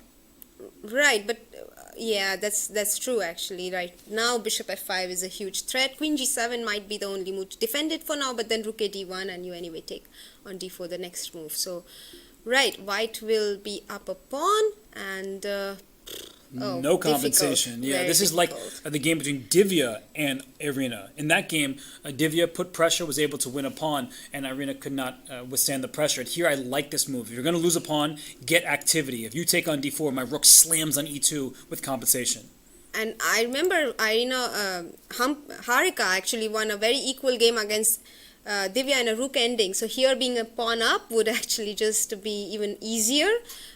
Yeah, I'm also expecting Harika to get home with the full point. Rook a d1 on the board, very classy. If the bishop moves, you come back bishop to b1, I guess, and then you take the d4 pawn. Bishop g4 looks like a move trying to create some weaknesses around white's king. You're trying to induce f3, and that gives black control of some dark squares. I like bishop g4 a lot. And Harika's up by quite a bit of time as Irina sits and thinks about her move here. It's uncomfortable for black. I'm with you. You have to start posing little problems for white, but at the end of the day, this d4 pawn looks like a goner. Definitely. Black will have to consider playing pawn down rook endgame, double rook endgame in this game. And let's go to Wenjun's position, Robert. She's playing Nino, and it seems like a lot of pieces got exchanged over there. Okay, so it looks like still even material, but Wenjun, I think she has a better position. Her queen and rook are lined up on the A file. Wait a second, still 4 pawns. I was trying to count, but it's even material, just white has these isolated pawns. But I like it for black actually, because now black is getting e4 and even e3 next. Rook on e8, I mean, it really helps. Black also has a move like rook to a3. Queen b6 will be met with rook to a2 even. Yeah, rook a3 on the board, and queen c2 might have to be played. But that's a sad retreating move, and I'm starting to like your plan. Also, bishop takes h3. Out of nowhere becomes a threat because the knight is loose on f3. This is getting tactical. Let's quickly go to Humpy's game because she is a half point behind Harika, and we just want to check in here. Ooh, this looks really good for black. You asked about those double pawns. White has not very good double pawns, whereas blacks are controlling key squares in the center. And especially the knight, Robert. It's well placed on f3, but where does it go next? It has no square to go to. d4 is controlled by c5. e5 is not really an option, and yeah, e4 is also controlled by the f5 pawn. So knight d2, knight e4 also doesn't exist. I love it for black. Oh. You asked where, the only square I see is c6, but you can't get there. But this looks great for Humpy. We're going to go around. We're going to keep going back and forth. Let's see Harika against Irina, and Harika is up a pawn, but the activity should save the day here for Irina. I think you can trade and play rook a1, but when this rook sits on b2, there's no progress at all. Right, but it's always easier to play as white in this position. You try to bring your king, but maybe black is faster with bringing her king. So h4, a logical move, and maybe h5 anyway. Yeah, because if white pawn is captured and h5 for black, then we have this pass f pawn. So f3, king h2, king g3, but I don't know how Harika plans to make progress from there. At some point the point is now. She wants to check, and boom. Right, makes sense. So h4 because she wanted to clear the back rank. Oops, oh, we it's didn't so notice clever. that. Yeah, very clever. Rook c8, and she will pick up the b7 pawn now. But it's easier to make a draw for black because she will simply exchange the a6 pawn with the b3 pawn, play a5, a4, and 2 versus 3. It's a theoretical draw. And a pretty easy one. That's the good news for Irina. It's not like she's going to be in trouble on the clock. It's not like the Divya versus Vantika game, which was hard, even though equal. We should go back to Humpy's game. I have a feeling that she might have picked up the c4 pawn because queen a4. Oh no, the c4 pawn. She picked up one of them. Yes. There were two there, and she got one, and this pawn looks like it's about to fall next. And the knight on b3, again, where does it go next? It has no future. a4, a good move, but of course black will not take, otherwise white pushes d7 and bishop e5, yes, and now we just pick up the d6 pawn as well. It's just another day in the office for Humpy to win this game. But if she wins this game, she'll be tied with Harika, and now it's completely winning. She's up a couple pawns, so maybe we should stay with this game for the moment. I'm keeping an outside eye on the Wenjun game. That one looks like it's Wenjun won? Wenjun won. Yes, there is a result. Okay, so Wenjun wins the game. Quickly show that. The queen is in trouble. If it moves away, the rook is lost on d6. That's the only safe square for the queen. So a win for Wenjun. That means she is tied with Harika if Harika has drawn. So let's go back to Humpy's game. We could see a three-way tie after this round if Humpy converts his advantage. Yeah, and she's very likely to, unless there is a huge blunder. But now b4, b3, c3, all the pawns are just rolling. There might be three queens on the board. Yes, this pawn goes up to b2, and there's actually no way to stop it. Knight c3, it's captured. Bishop c3 and resigns, definitely. Oh, it's a check. It's a check, but you could probably still resign once the queen comes in. But right, but I didn't notice it. Now king f8, and you don't allow d7 as well. That's so nice. The king just comes up to stop the pawn. And we see that Savita here, Queen e2 makes sense. Classy. Yeah, very, very classy. And Humpy with the much needed win. She is tied in first place, Robert. After, I don't think anyone expected this. I don't think anyone could have predicted this. There are how many rounds to go? 2. Only 2. Yes. And 3 players tied on first place with 10.5. Humpy, Harika, and Wenjun. Wow. Yeah, and Humpy was a 1.5 behind both Harika and Wenjun entering today's action. We've seen 7 rounds of Blitz, and Humpy, she has stormed back to catch up to those two. It's a 3-way tie for first to the top. Let's look at our results from the round that just finished. I think, is actually one game still going? Is that possible? Yes, Divya's game is still going on against Anna, so let's have a look at that. Has Divya played the most moves in this tournament? I feel like she always has the last game. Because, yeah, definitely. She's always fighting even in the most equal positions, as we have noticed. G4, and, she is a pawn down. Yeah, She's a pawn down, but it doesn't seem like a pawn down position because the pawn on d6 is so strong and you don't have any way to attack it twice. So maybe king g7, f5 is the idea for black. Yeah, get those pawns going up the board. I like that a lot. This looks really challenging for white. How do you stop these pawns as they venture forward? Or maybe you try to exchange the light square bishops, like king f6 and bishop e6. And then bishop c6 will run into bishop c4, so the bishop is much better placed. Yeah, that would be great to put the bishop out instead of in front of the pawn, but out in the open. But still, even from there, you need to eventually push the pawns, and I think that is what Anna is relying on. Right. I'm just not comfortable giving the Apparently d4 she won. square. Yeah, the game is over. It looks like Anna has officially won somehow. Maybe on time. Yeah, time. I mean, it is probably a winning position. Oh no, the moves are getting updated, but yeah, that's it apparently. Yeah, interesting. No, better for black, that is clear. And so now we can say officially the round is in the books. We had 4 decisive games. We will bring the results up for you all. And you see here, black was in charge. Black won 4 games and a draw in the 5th. So Humpy, Wenjun, Anna Ushenina, and Vantika Agrawal win with the black piece. And Paulina, she suffers a pretty consequential defeat here with the white pieces against Vantika, who has impressed us throughout the tournament. Wow, big win for Vantika there. Of course, Humpy, the point situation is wrong. Humpy is on 10.5 points, and Wenjun is also on 10.5.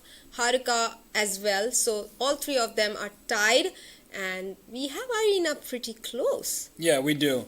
And you know what? Why don't we head on for a break just so we can confirm with the arbiters what's happening there because it seems to be the standings are not what we think that they are. So why don't we take a quick break? But when we return, just 2 rounds of action left here in the Women's Blitz tournament at Tata Steel Chess India. Stay tuned. You will not want to miss the finale.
It's the home stretch here at Tata Steel Chess India. 2 rounds remain in the Blitz tournament. We have 3 players tied for the lead and a 4th player just a half point behind. Soumya, we know that our co-leaders are Harika, Wenjun, and Humpy, but Divya Deshmukh just half point behind the 3 of them. She also has a chance. Incredibly sneaky there. We didn't even notice Divya, with all her cheerfulness, someone not to be ignored in any tournament. That's what she's been showing here. There's Vantika and Savita on this. Vantika playing against Harika with the white pieces. Harika has a great chance of actually winning this game as well because she's in such good form. And we also have Humpy playing against Anna Oshanina in this game. She has the advantage of the white pieces. In Blitz, of course, it doesn't matter at all. Yeah. We just saw 4 games were won by black in the last round. Right. And there's Venjan facing Savita Shri with the white pieces, and Divya plays her, to be long-time rival, Shuvalova. I think that's a match we are going to see a lot more often in the years to come. She plays black. And it was Paulina who delivered a pretty decisive blow to Divya's chance in the rapid, or so it seemed, before Divya was able to recover and beat Humpy in the 9th game. So Divya would like revenge just from a head-to-head standpoint, but for the tournament standings, Divya, she needs to win because the other 3 are half point ahead of her. If she wants to get into a tie for first place, she needs to win her final 2 games. Yeah, absolutely. For Divya, so there is no chance to even consider, unlike her rapid situation where, maybe a draw would have been enough. So maybe she's tried to play it safe or something. Here she can be happy that she has clarity. She can go all out. Harika, I also feel will try to go all out in this game because she is playing Vantika, and in the last round she plays Paulina as white with the white pieces. What are your predictions? Maybe we can get some predictions from the chat for this round. Oh, it's so difficult to predict. I think Vantika in good form. She beat Paulina in the previous game, and I think this is where upsets happen, where somebody needs to win, in this case Harika, to keep pace with her co-leaders. And Vantika says, well, I'm not a pushover. I'm a very strong chess player, so you watch out for my skill. So I think that this tournament is wide open right now, and nerves will play a huge part because it's Blitz chess. Absolutely. We have all the players focused on their board, so if we can have the player cams on the screen with Harika facing Vantika, that's the matchup we are going to be focused on. Both the players in full concentration. They're already thinking, Robert, what to do on the first move, which opening to go for, I think players tend to do that. This is such an amazing sight, so typical for chess players. Not a single move has been played, but both the players are thinking. And sometimes you don't know what move you're going to make until you just get your hand over a piece. Like, it's not even intentional. It's just by sheer repetition or just by feel. So we see that these players, they're locked in, ready to play. Vantika taking some water there, just getting refreshed before the first moves come in. But Vantika, she has a tough task to take down Harika, and Humpy and Wenjun and Divya, they're all rooting for Vantika. Right, and there is kickoff. Let's have the games. D4 by Vantika, not at all unexpected. King's Indian on the board. Harika did play this opening against Humpy as well in the Blitz game, but she lost. But now there's a Benoni. C5 on the board. D5, maybe she also goes for the Benko with B5. We don't know.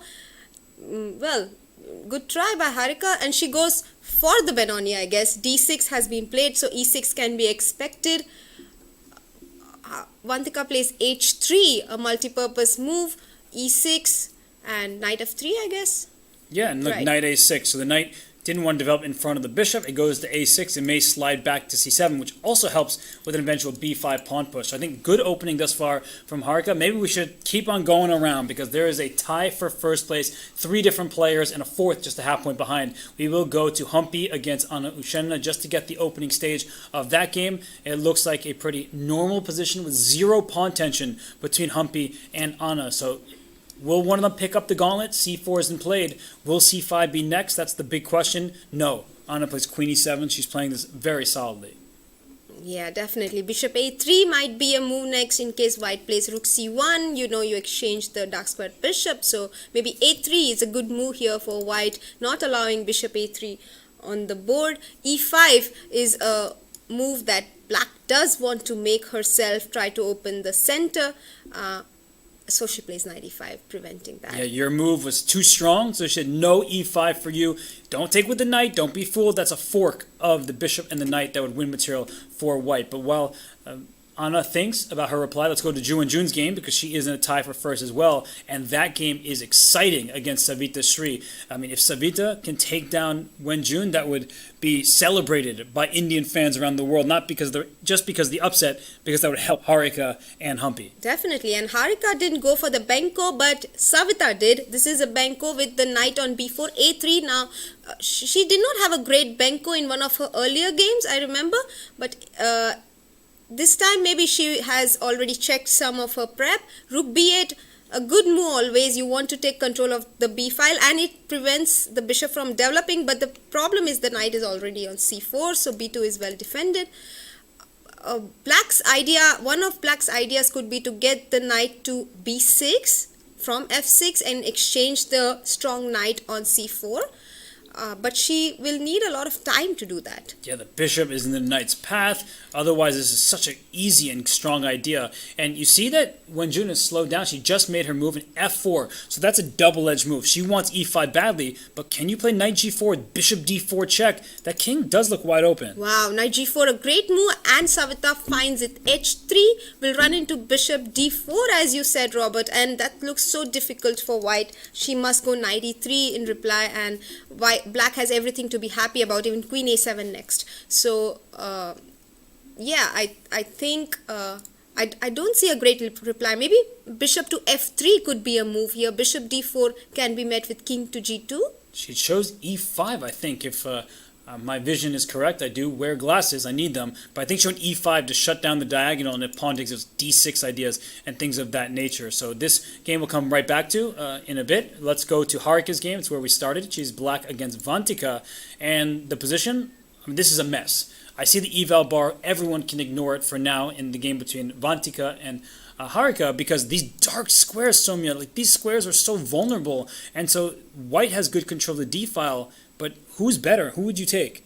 Yeah, it's so hard to choose here. I am also confused whether to take on d5 with the e-pawn or the queen, but I do want to take with the e-pawn so that she takes with the c-pawn. That's also seems nice because you cannot really go knight e5 because I can also take, and the d6, actually we get d6 immediately. You don't even get time to play knight d6 as black. So queen c3, f6, and now we bring the knight to c4 via d2. That looks really nice, rerouting of the piece, going for the d6 pawn. The knight is so passive for black, and this knight is completely controlled by white's pawn. So I like this position suddenly for white, but I like black's time. Quickly, let's go to Humpy's game because that one is of equal importance. We have a three-way tie right now in the competition. So Humpy with the white pieces, the position is only just starting to open up. Somehow this game is not as far along. The players are spending a lot of time calculating. Yeah, we should go to Divya's game as well because she has a chance to catch up. She's playing black against Savita Sri, and she went for a Philidor as black.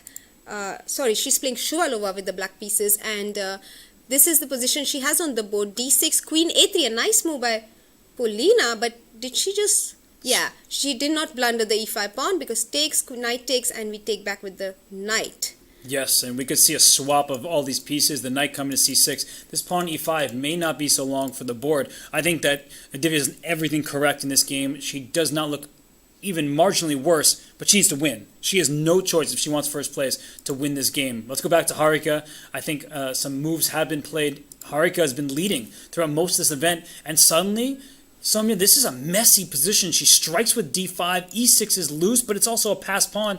Is there almost rook takes knight, but I don't think it was there. Oh, queen e1, a brilliant move. Maybe knight e7 is the only way to prevent e7 now.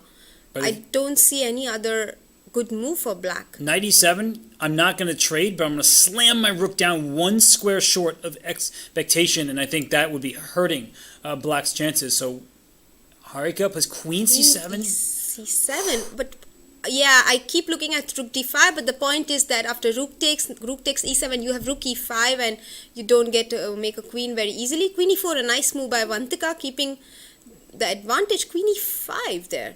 And can we take, but if we take, then the e6 pawn becomes weak. So maybe we should just leave it there. And it looks like something. E1, Rook yeah, E1. makes sense. But now I would trade and put my knight on E7. With queens off the board, the black king is quite safe. And if black gets two moves, F5 and king F6, suddenly black has the advantage. But I still go rook d7, as you pointed out, Robert. And you don't get to put the king on f6. You have to play king f8, and I pick up the b7 pawn. That's true. Knight E7, which I think is forced because E7 is such a big threat. And it's been played. Rook D7, slam down, and she takes. Took on d7, and e takes. King F8 and Rook D8 and A6 in some move order, and she's trying to corral this pawn. Wow, that's very brave indeed. Harika showing all of her courage. No, rook e6, f6 attack. So maybe king f7 now, but then bishop c4. Oof. It's so dangerous for black right now. I don't like it.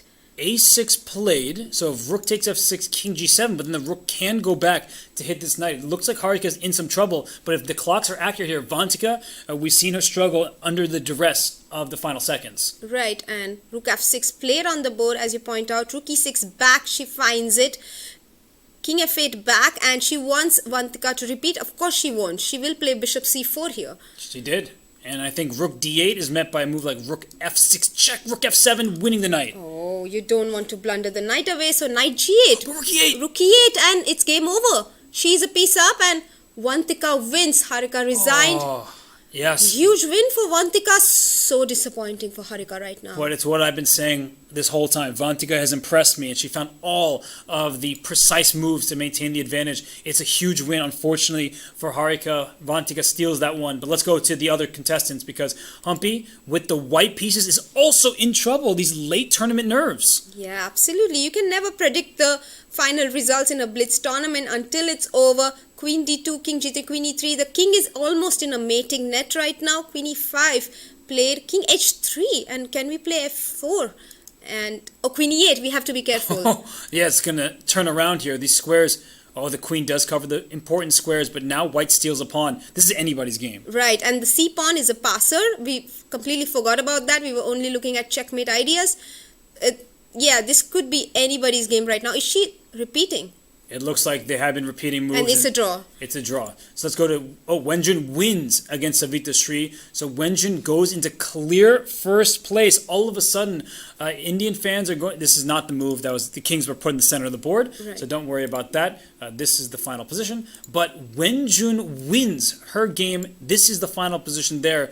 It looks like a mess. Just a few moves ago, the queens were on the board. White was able to promote to queen, but black was not in time with her pawn. So Wenjun wins and is in clear first, half a point ahead of Humpy, a full point ahead of both Harika and Divya. We did have a poll on the channel earlier about who they think is going to win the tournament, and the chat was clearly in Wenjun's favor. I mean, the exact result was 50% of the chat thinks Wenjun will win the tournament. Wow. 29% thought that Humpy would, and 21% for Harika. So this was while Harika was still leading the event. Well, chat has great intuition. What can I say?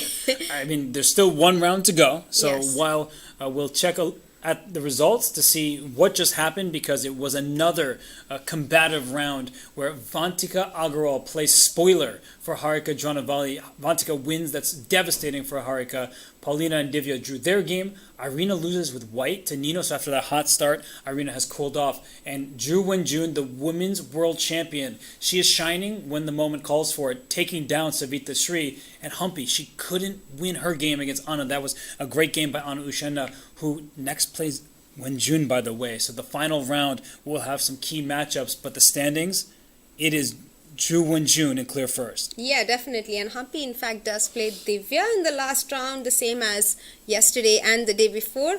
Wenjun plays against Ushanina, and Harika plays Shuvalova.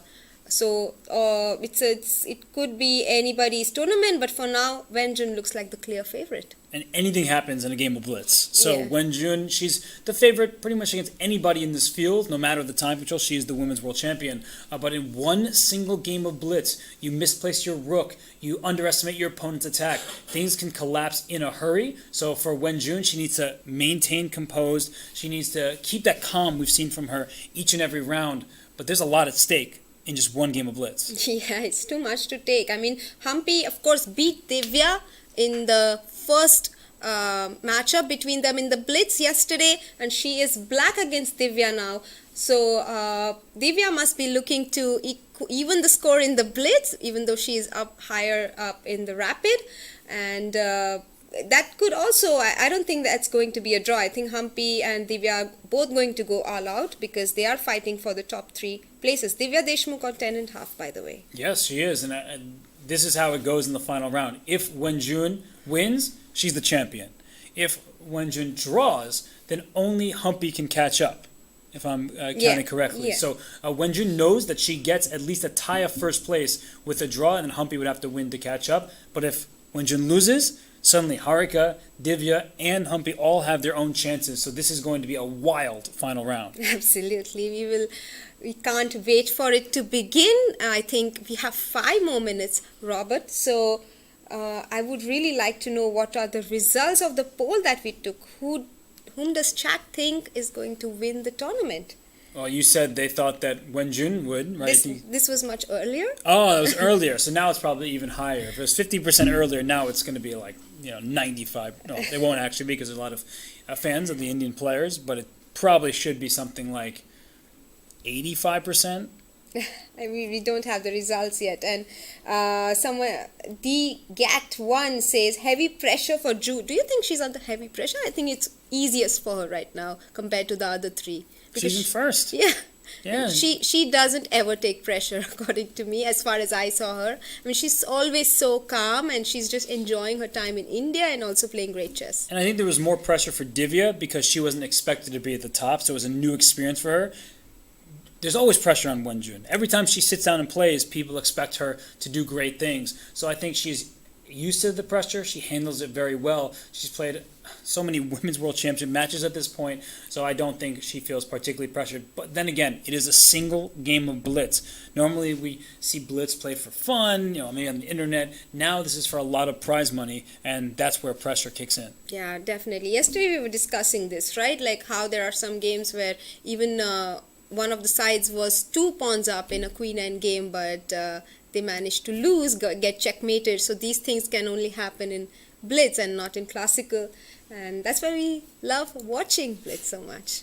It's a lot of fun for us, and it's a lot of fun for the fans, for the players. Yeah, then there can be some stress. Although you ask a chess player, I think a lot of them will still say classical chess, but most will be like, oh, let me go play some Blitz. I can do it for hours. Yeah, definitely. And it's also, frees up your mind, and you feel like so much fresh after playing a game of Blitz, and we don't have any players on the board. What just happened? Maybe they're taking some time out? Oh, and they just have a couple minutes of break left before the games begin. So the players, they deserve their rest. It's difficult, though. Do you think they're preparing? I don't think anybody's preparing. Yeah? No, but I do, like we discussed, there is a wonderful lounge there. I think they're just resting. I mean, they have played 17 rounds of Blitz already, Robert. It's a lot to take. I don't think it makes sense to prepare for the last round, especially when there's almost no time. Do you think that some of the players have their seconds or coaches messaging them saying, oh, in this earlier game your opponent did so-and-so, maybe you should think about this variation? Oh, that's quite possible now that you mention it. But I still doubt it. I mean, they have like literally 3 minutes to go, and how much can they prepare in 3 minutes? It's easy. It would be more advisable, I think, to calm down, but everyone has their own routine, pre-game routine, as they say. I mean, we saw Harika multiple times. During the Rapids, I saw that she was preparing between the games, but during the Blitz, I noticed that she was meditating. So it was a completely different approach. Yeah, I think the most you can get is a little bit of direction. Like, let's say you play e4 and d4 in move 1, your second can say, play d4, and that's what you go with. But yeah, I'm with you. I think the best way to go is to relax, maybe get some refreshments, and then settle down for the final game. And we've seen Harika, she has settled in there. Unfortunately for her, this tournament is out of her hands. She does not control her own destiny. She can win the last game and finish on the podium, but she does not control her destiny to first place. Now it is Ju and Jun's tournament to lose. Is she playing with the piece with the other hand? She is, I think, the extra queen that comes on the side of the board. Right. I mean, just trying to relax and release some energy there. I see a lot of action happening in the background. Do you think the audience also feels the pressure? Yeah, and I think Anna Ushenina, who won the rapid event last year here in Calcutta, she already gained many Indian fans from that. She would gain way more fans if she beats Wen Jun in this final game. Of course. Like, she won the tournament, they were happy for her, great. But if she beats Wen Jun and that allows Harika or Divya or Humpy to win this field, oh, trust me, she'll be a very celebrated person. Absolutely. And also, we are not even discussing the amount of rating that some of the players might have gained from the Blitz events. I mean, for example, Divya and Vantika, I'm sure they must have gained a lot of rating. I know that Divya gained about 180 points from the Rapid. Can you believe that, Robert? I can, because the K Factor has done crazy things. I think that FIDE, that's the governing body of chess, they need to look into that a little bit more, just because some players are gaining just really wild amounts of rating. At some point, maybe the K Factor should shrink, and maybe sooner than it does. But still, Divya's underrated, right? Her rapid rating was 2,200. She's clearly well above that. And for some of the other players as well, it's surprising to see, but it's because they don't have so much access to rapid and blitz events. Yeah, definitely. I agree with you there. I think putting a cap on the K factor would really help to make it a little more balanced, the whole system. But for now, as things stand, Divya is in fact in top 25 of the world in rapid chess in women. It's a remarkable achievement which we went completely unnoticed because we were so focused on the fact that she won the tournament in such a fairy tale manner. And she plays against Humpy with the white pieces, who has a great chance of winning this tournament. And it's one of her first wins in India in a really long time, because she has not played in India for a really long time except for the Tata Steel Humpy? event, yes. And she of course won the bronze last year in the Olympiad, but to win a gold would mean something huge for her. But this woman that we see on the screen in front of us with the black pieces, Ju Wen-jun, she stands in Humpy's way. Because Right. Wen-jun now has the tournament lead. She controls her destiny. But Anna Ushenina, the player with the white pieces here, she has a big chance to make India very, very happy if she can beat Ju Wen-jun in this one game. Definitely. She can be the spoiler of the tournament for Wen-jun. She has lost a game. She has lost 2 games actually in Blitz, right? Wen-jun, and apart from that, she had a great tournament. We see Divya and Humpy almost identically dressed there, and there we have kickoff, very focused. Let's have Wen-jun's game on the screen because she is the tournament leader. Yeah, there we have Wen-jun on the board, and if we can have the full board, yes, that's what we want. Knight of 3, d5, c4 and e6. So Catalan, no surprises. Anna loves this opening with white, and Wen-jun as well. So open Catalan. And I think And this queen is a a4. very good choice given what we've seen in so many games where black keeps that extra pawn. So finally, a player says, no extra material for you. Let's just even it up. And I wouldn't be surprised. She was a4, but I was going to say some of these knight e5 lines just to take this bishop can be appealing to players. In speed chess, the bishop is so strong on the long diagonal. Right, but here, of course, we thought it would be a Catalan, but black simply played c5, did not allow white to play d4 so easily. So now it's in English. Bishop to c6, knight will develop to d7, I guess. That's the point, to bring the bishop on this diagonal. And, black can also play for a6, b5 if we get a chance. Yeah, if you get that chance, you definitely can go for it. But this is why white adopts a solid setup on the light squares. This bishop on c6, it is very strong, challenging the bishop on g2. I think that both sides are in their comfort zones of black playing a little bit more quickly than white. And this tournament can be decided if Ju Wen-jun, if she wins this game with the black pieces, it's all over. But if she is held to a draw or even loses, then Humpy, Divya, and even an outside shot for Harika in the field. Yeah, so queen b3 on the board, and knight to c4 is her idea. She wants to come knight to e5 as well, maybe put the pawn on a5, prevent any kind of b5 stuff. We will come back to this game. Let's have a look at how Humpy is doing against Divya, an important matchup there. Okay, and both players need to win. That's going to be fun to watch because neither player is happy with a draw. Humpy being happier because Divya wants to get ahead of Humpy, and we have a bunch of theory here in the Petrov. White with the isolated pawn, but that gives open files, and Humpy has spent a lot of time this far. Right, I mean, it's actually Humpy's main opening Petrov, like one of the main openings that she played. So maybe she just was trying to remember her prep.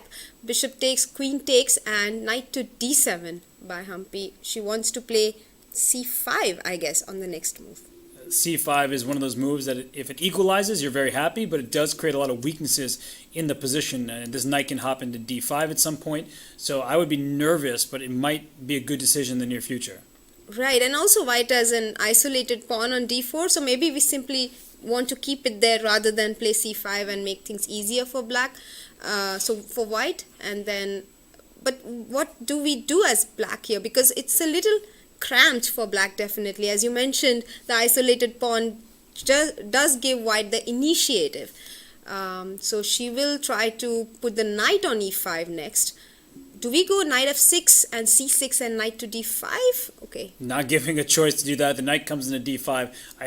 The bishop wants to drop back, but there could be tactics on c7. But we'll come back to this game. We have to go back to the Wenjun game, because if Wenjun wins her game, she wins the tournament. And so we'll keep a close eye on both of these matchups. Here we see from Ushenina, I like the way she's been handling this. She has good control over the board. e5 is within her sights, but black has put all of her pieces. Wenjun keeping that pawn in order. So how does either side break here? That's the big question. Right. I mean, I would love to play f4, but for that I need to move my knight somewhere, and I'm just wondering where to put it. Do I want to put it on c2? a5 okay, big allows decision. b5. Yeah, allows b5, so maybe she's claiming the c5 pawn is a long-term weakness, but the engine might not be so scared. We'll see if Wenjun is, because otherwise she'll just allow a swap of pawns. Right. And b5 will be met with maybe knight to d2, because knight on a3 runs into b4, of course. So knight to d2 is the only move, and then the c5 pawn is still quite well protected, Robert. So what is white's point here? Wow. She does not play b5. She plays rook to c8. She wants to keep the position solid. I would have done the same thing, because with this pawn going to b5, at some point the knight would get d2 to b3, and you just have to be worried, even if it doesn't actually amount to anything. But your idea is attractive to Anna Uchenna. Knight to h4, maybe knight, or they say knife to f5. That could be a dagger against the black king, and with f4 coming, I'm starting to like the initiative that's being built, especially with a rook on an open file. Yeah, now I like it so much better for white than when the pawns were on a4 and a7. I think this pawn trade worked out in white's favor. b5, knight d2, of course, there is no better square for the knight, and then we continue with our plan to knight. Oh, she goes knight a5. Yeah, and remember that bishop that Harika had in the corner?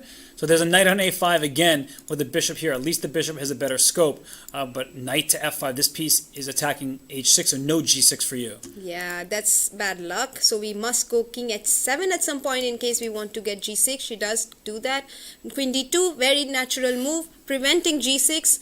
And now we are threatening b4 as well. But if just a moment ago, queen b3 actually hit two pawns at once, so there was an opportunity for a double attack. I'm not sure if being greedy was good, but queen d2, that was such a logical decision. And is there a tactic somehow? And you take on b4? Yeah, you can take on b4. Bishop takes, b4, and bishop into b4. Okay, I like what she's doing way more. She's going for the attack against the king. So why don't we come back very quickly to this. We'll quickly check in on Humpy against Divya to see if there is someone with an advantage. And it looks like Humpy slightly better in the endgame because of the pawn structure. So Humpy, if she wins and Wenjun loses, suddenly Humpy becomes the champion. That would be huge. Do you want to have a quick look at how Harika is doing? Because her game also matters for the final standings. She is white, and this is also very complex. Yeah, it looks like white's down a pawn but getting a passer. But unfortunate for Harika, even if she wins, if Humpy wins or Wenjun doesn't lose, then Harika doesn't have a chance for first, but she will likely get a podium finish with a win. But back to Wenjun over here, the position is getting spicy as the black king looks pretty open to my eyes. An h5 move is coming, and that's why the queen slid over to e2. This is so great for white right now. Even king h2 could have been played, but then knight g4, I get it. Queen g4. Take, and play bishop h3. There's a problem on the diagonal. I was going to say this is what you want to do. She goes bishop f3 instead, but if she repeats... I like bishop f3. Bishop f6 is not possible because bishop g4, and it's possible, right? Bishop f6 and bishop g4, we take an exchange. But if she takes on g4 now and bishop h3, she's going to get an exchange. Wow. This is big. Queen e3. I also like queen e3 because she maintains the attack, Robert, and maybe bishop f, king h2 next actually. King h2, bishop h3, these are good options, but it's funny, you don't even threaten anything because the knight can capture back, but I like king h2 a lot. I think it's a very good decision. I do threaten king h2, bishop h3, and f3. It's too much, but no, I don't even think it's too much. I think it's just a good idea. She's repeating a bit back and forth. Queen e6 is now here. King g2? Yeah, king g2, rook h1. That looks quite promising for white's attack. This looks so difficult for black. I understand what she's doing. She's trying to weaken the e4 square so that there might be a sacrifice on e4 or simply take what h5. Go for it. Just time to break it open. Bring that rook on over. Look at all of white's pieces defending the center and going for the king side. Rook h1 first. Okay, the threat is strong in the execution, she says. But now it's time to execute. Yeah, h5 very strong there by Anna. Knight h7. Venjun not feeling as scared as I might in this position, Robert. I'm scared for her. Look at this attack building for white. A second rook coming over. The bishop will leave the h6 square, but knight c5? What's the rook doing here? Going after a pawn? Knight d3 and knight f4. That's what she wants. She wants to rook c4 and queen d3. She gave up an exchange. She did. Oh, I thought she was going to bring her bishop back. I thought that was her plan. She wants to bring the bishop back. Bishop e2. No, she brings the knight back. Knight b6, knight d5 could be played. But bishop g5. Very strong play by queen b6. Wonderful. Oh. That's such a great resource. Queen c7 maybe? Queen a7. Queen a7 and rook e7 might be played. But bishop h6, rook h6 and rook e7, I guess. Yeah, rook e7 looks like a possible move here. Rook takes g6 to distract the queen away. Knight f5? No. Knight f5 is queen g5 check, unfortunately. But these ideas are going to be in the air. It looks like suddenly when June is taken over, if she converts this, she wins the tournament. And knight h5 here might not be enough. Anyway, queen c3, knight takes, knight takes. It's still wide open, this game. Now the g5 square is controlled, so we can go knight f5. Oh. But apparently both sides making mistakes in mutual time trouble. Queen c7 will be met with rook f7 and the knight is attacked.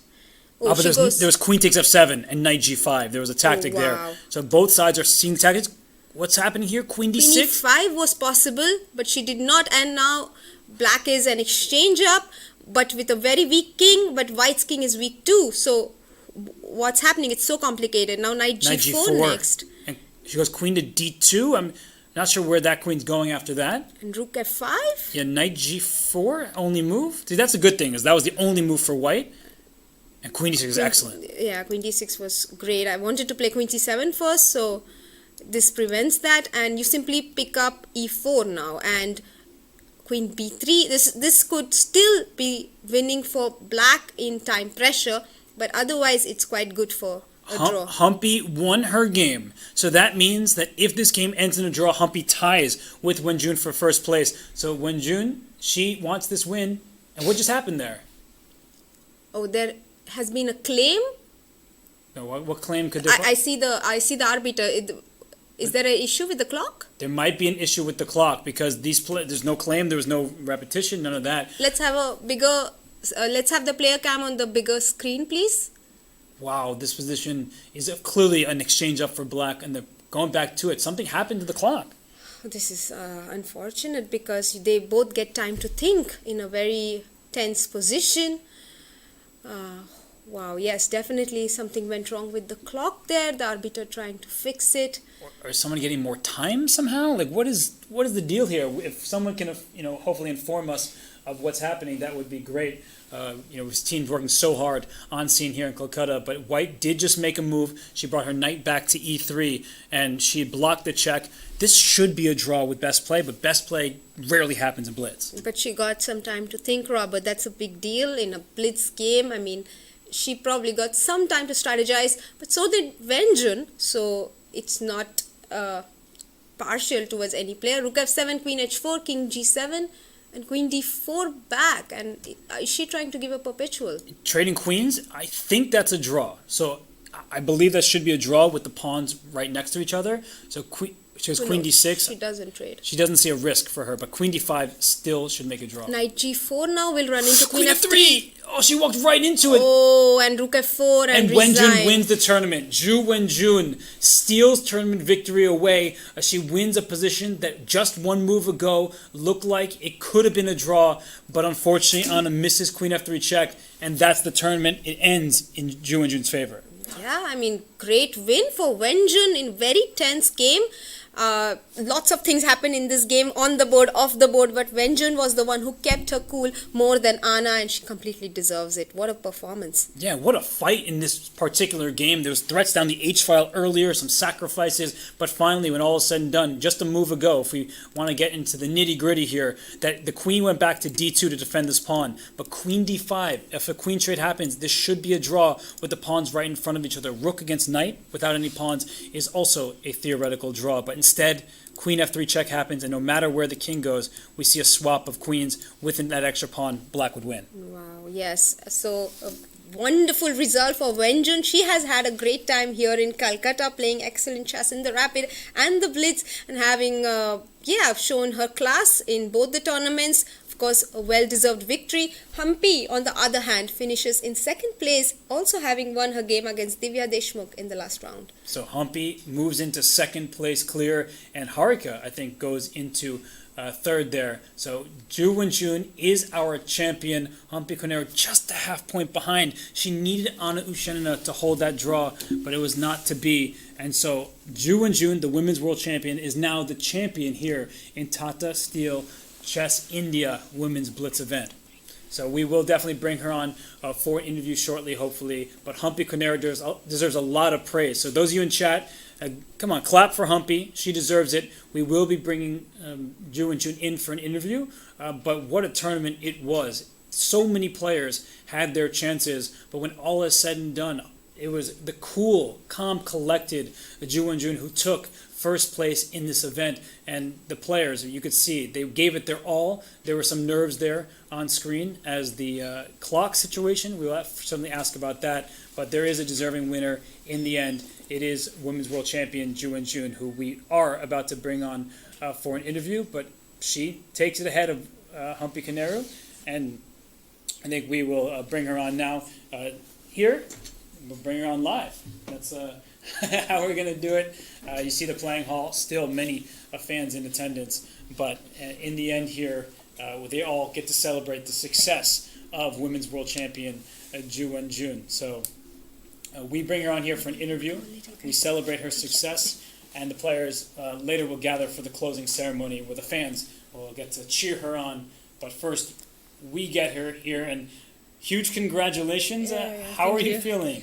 Well, I'm feeling very excited, and actually, winning this Blitz is kind of very not easy thing for me, and I feel many interesting games here. What was your favorite game? What were some crucial moments which you still remember from the Blitz? I think there's one game when I was two pawns against 2 pawns, and I and then I changed the bishop, and the end game goes to a winning. Well, it's difficult to describe it without any board. Do you want to show the game? It was a game with Savita. Yesterday game with Savita, yes. Yes. But Wenjun, can you explain what happened there with the clocks? Because your game was going on, but then the arbiter came over. So what was because when I played the check queen b3, then she didn't see the check, and that's why the clock was paused for a moment. So you got some extra time there because it was an illegal. extra minute. And we saw you then look up at the boards that you can see on the screen. So until that moment, did you know that Humpy had won, or you had no idea? Yeah, I know Humpy won, so I must stay focused to win this game. Did you feel any pressure, or were you Okay, cool? it's fine. It's like Blitz. I have no time to think about this. Right. And it is your first time in India, and it's also your first tournament victory. How do you feel about that? Well, I feel that It's very nice and happy to be here and playing Rapid and Blitz. I feel that we are. It's a very strong woman like Rapid and Blitz tournament, and I feel that my performance is good, nice and good, and also I feel very people are welcome me, and also other chess player. Chess is popular here. Yeah, so if there are more tournaments, you are likely to play? Oh well, if if there's more tournament, I will. Okay, I will think because Consider. I will consider. Yes. And you went out last night with some of the chess players, but how was that meal? Was that nice to be welcomed in that fashion? Well, it's a meal in a Chinese restaurant, and I feel it is nice to change the atmosphere there, and also the ambassador of China in Calcutta is okay. He treat all the player and organizer very well, and it's a very nice moment there. Oh, that's wonderful to hear. We are very happy for you, Ju, and so is the chat. There are lots of congratulatory messages for you. In fact, we did a poll, and 50% of the chat thought that you are the one who was going to win the tournament. So you had a lot of support from the really? internet as well. Thanks for that.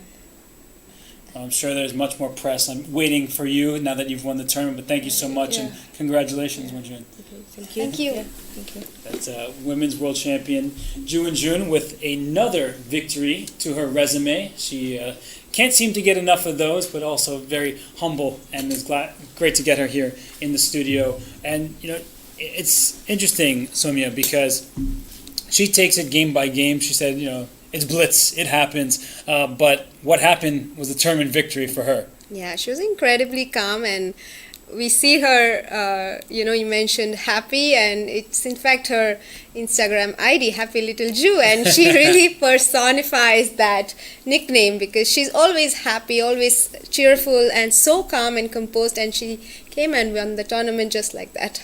Yeah, it's going to be sad for some of the fans in the audience. Of course, many are her fans, but Humpy was that close to tournament victory. Humpy played such an excellent event. I mean, she really bounced back from that form in the Rapid. She did mention that she was quite happy with the games, but the problem was the clock. And in Blitz, of course, she really showed her focus. And even though she made some blunders in some of the games, she might have been disappointed, but she bounced right back, and now to finish only half a point behind and in second place, she must be quite happy with her tournament, I'm sure. I wonder if she wants a whole nother day of Blitz, because yesterday she was a point and a half behind Wenjun and Harika. Today, just a half point behind Wenjun in the final standings. She had such a good day today because she came that close, and she had 5 out of 9 yesterday, and to finish with the score that she did a dominant performance today. Yeah, absolutely. And so Harika as well finished on 3rd place, but in her case she might not be as happy because she was leading the tournament throughout.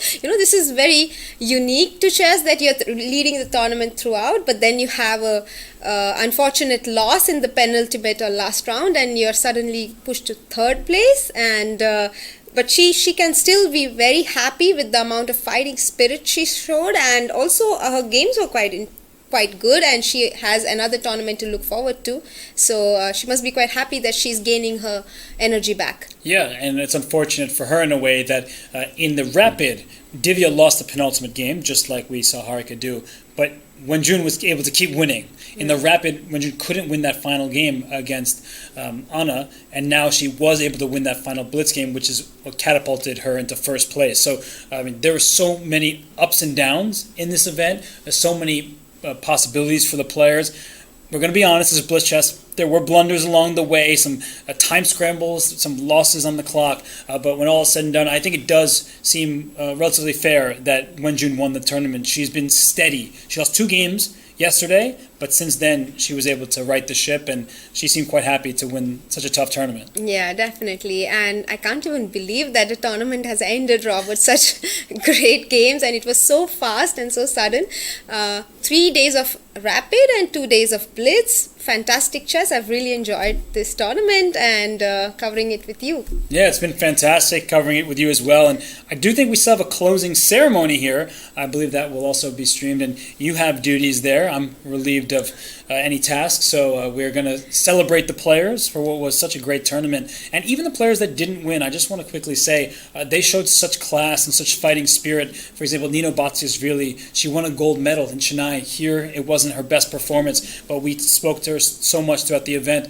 She was in good spirits. Irina Krush came back with a really hot start to today's Blitz after some struggles yesterday. And some of the youngsters, Savita, Vantika, they really left it all on the table. They performed really well. Maybe they're overshadowed by Divya's success. She deserves a world of credit. But I was very impressed by those youngsters, and they had some big results of their own. Definitely. I mean, Savita beat Humpy, and Vantika as well played so great. So there's so many positives for them to take away from this tournament, and I think everyone has noticed their performances, noticed that they are quite underrated, which probably they won't be anymore after this tournament. They have gained so much of rating, right? Yeah, they won't be underrated for long, hopefully. But also Paulina and Anna, I mean, the fighting spirit that was shown there. Paulina, the flawless fighter on Chess.com, and our fearless fighter, I forget which one. Maybe Flawless. both. Yeah, and then for Anna to be the reigning Rapid champion, to struggle a bit, to kind of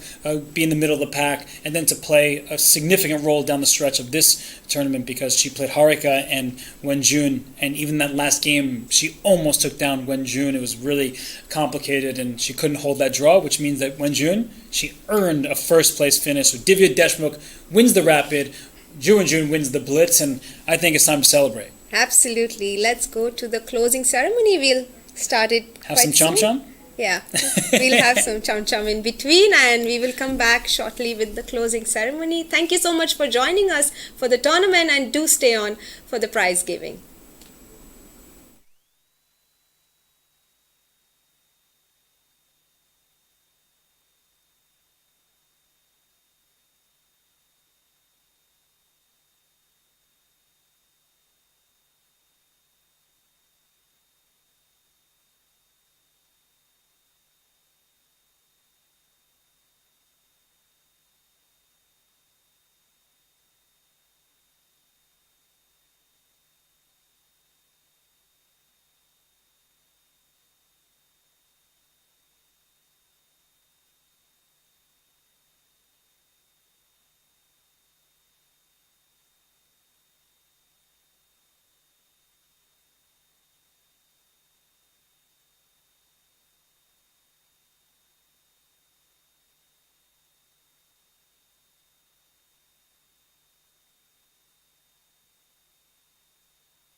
India Women's Rapid and Blitz event, and it's also going to be the drawing of lots and opening ceremony for the men's event.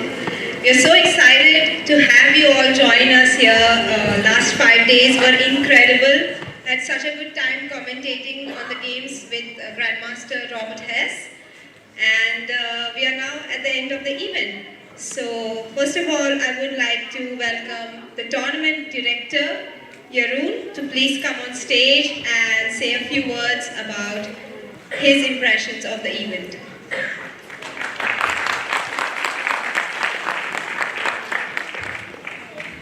Hi.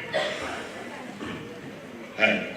Thank you. Yes, welcome everybody at this closing ceremony for the ladies events. But tomorrow it's not over yet, because tomorrow we will continue with the open tournament and the players are already here.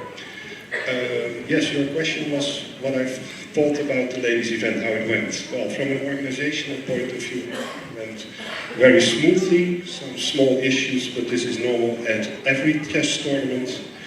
We also saw some chess enthusiasts and a lot of inspiring, exciting games. And today it was really exciting till the very, very last moment in the game between Ju Wenjun and Anna Ushinina. And finally it was Ju Wenjun, the world champion, who managed to win the Blitz tournament. Well, the rapid tournament we know by Divya, and I think also we know already that there are many youngsters strong. And I think personally it's very inspiring to see that it's also happening in the ladies section now, because we see some very strong talents, and especially Divya did very well. So yeah, I think chess in India, it's not over yet, only starting. So that's all for now. Thank you. Thank you so much, Yarun. Please be on stage. And yes, definitely, I think the women's chess in India is definitely booming as well. And the tournament like this helps direction, as Harika mentioned, that a platform like this provides the youngsters a chance to not only compete, but also gain confidence at the highest level, which they can carry forward to their next events. Of course, Divya, the fan of the tournament, but also Vantika and Savita, all of them played so strong. So it's great for Indian chess, and I hope all the visiting players also enjoyed the tournament. I also want to point out that this is one of the few events where there's equal prize money for men and women. The total prize was $41,500. And we must thank the Tata Group for taking this initiative. And I would like to call on stage now Mr. Chanakya Chaudhary, who is the Vice President of the Corporate Services in Tata Steel, to please come on stage and share a few words.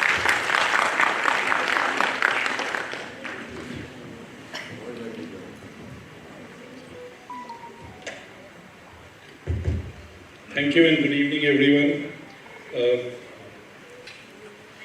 This is the 5th edition that we have come in for the men's side. And I think 2nd edition was just completed for the women's side. First on the women's side, I think happy to see that the event, as the director mentioned, that it has gone on well, competitive, and happy to see how the last 1 hour of the play today was, and even in the rapid. And congratulations to all the players who participated and the winners. I think from a Tata Steel perspective, chess and Tata Steel have gone hand in hand for the last at least 3 decades and more.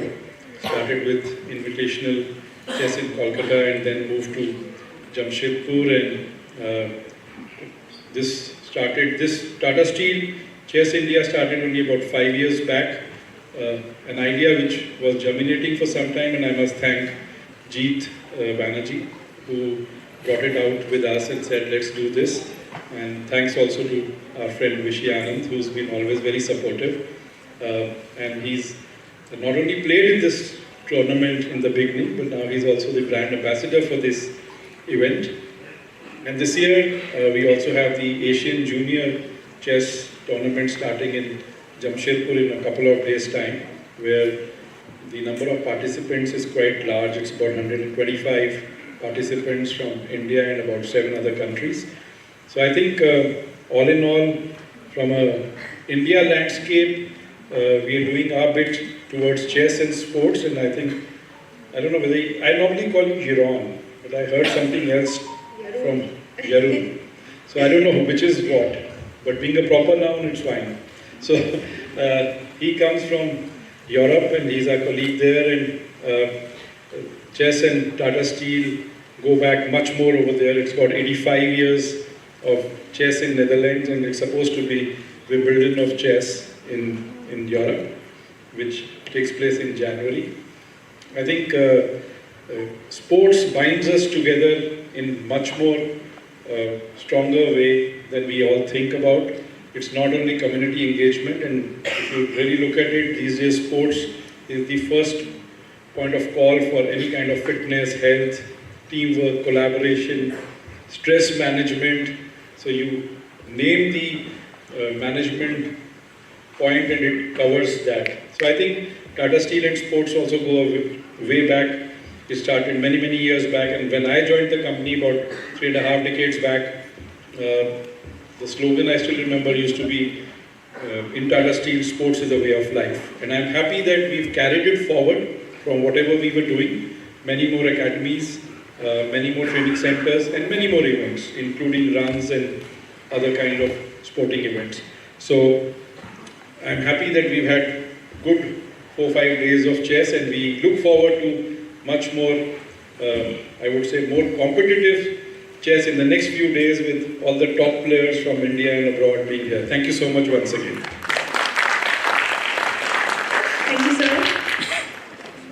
Next up is a very special guest of the tournament, who's also the mentor of the tournament ever since it started. We are delighted to have, honored to have 5-time world champion Vishy Anand with us. Sir, could you please join us on stage and share a few words, please?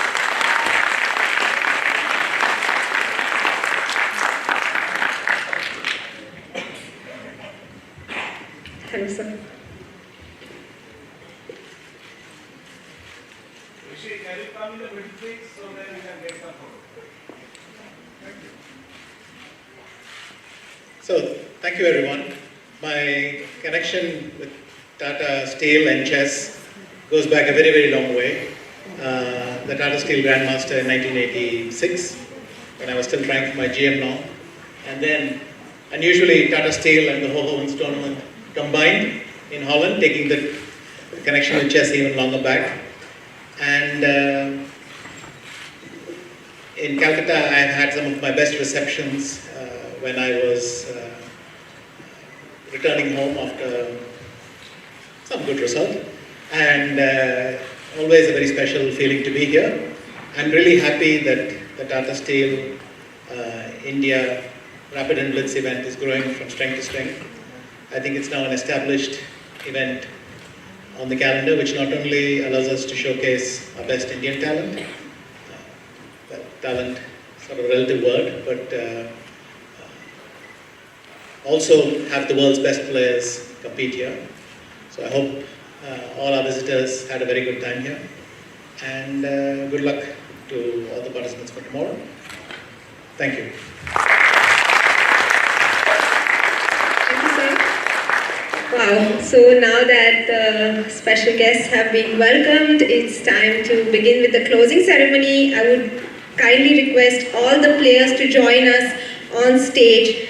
Grandmaster Nino Batsiashvili, please, from Georgia. It's her third event in India, and she's had some great events in India. She won the individual gold in the Chennai Olympiad last year. Nino. Then we have Grandmaster Irina Krush from USA, who's also a commentator these days, who had an amazing last day in the Blitz event. She literally won 4 games in a row and was in close contention for the top places. We have Grandmaster Anna Ushanina, the defending champion of the rapid event from Ukraine. Join us. She's of course a former world champion, and delighted to have you with us, Anna. We have Grandmaster Polina Shuvalova with us, who had a great fight. She's known by the name Flawless Fighter on Chess.com, and rightly so, great fighting games. And now may I call International Master Avantika Agarwal, who's playing in this event for the second time, but stood out so brightly with her strong chess performance. Avantika has gained almost 100 points in the last 1 year and is 24-35 right now. We have International Master WGM Samita Shri with us, the current bronze medalist in the World Rapid Championship. I would like to call India's new International Master Divya Deshmukh on stage. The title is not yet out, but she will receive it soon. Definitely the find of the tournament. And the current Asian champion in women as well. I would like to call upon Grandmaster Dronavali Harika, who's had a very hectic schedule, but she still agreed to play in this event. It was definitely an honor to have you with us, Harika, and what great chess. I mean, you were leading the Blitz event throughout, and wonderful result indeed. And of course, Grandmaster Koneru Humpy, our hero of the Indian women's chess, former world rapid champion, former world number 2, current world number 4. Wow, it's been so exciting to have all of you with us in this event. First, we would like to give out the winner's prize for the rapid event. Definitely the star of the event, Divya Deshmukh. Sorry. I left out the most important. I'm really sorry about that. Grandmaster Zhu Wenjun of China, reigning women's world champion.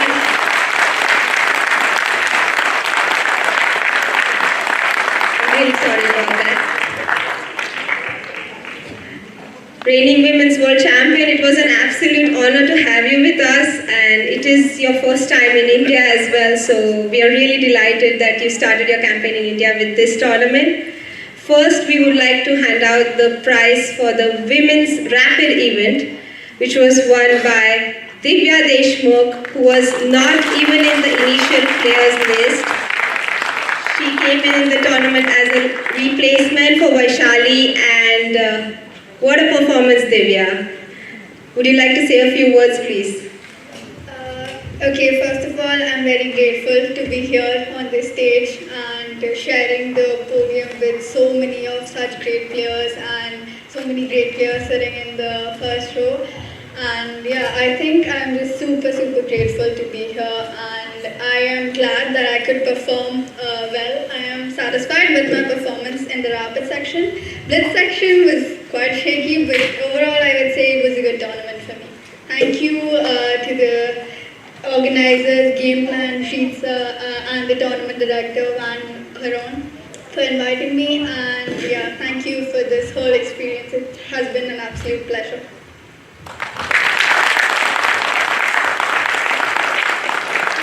I would like to request our special guests, Vishi Anand, Yarun and Chanakya Chaudhary ji to please hand over the winner's trophy and check to Divya Deshmukh. Divya, can you please step forward?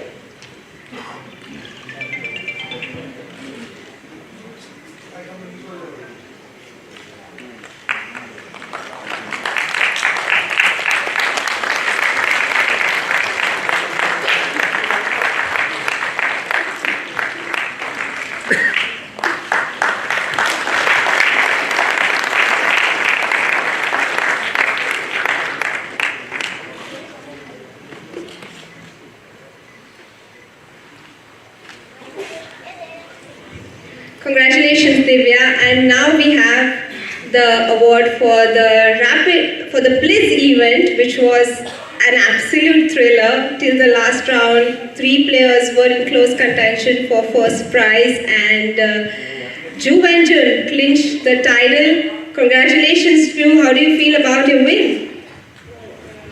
I feel very excited to win the Blitz, and also it is my pleasure to participate in Tata Steel Chess India.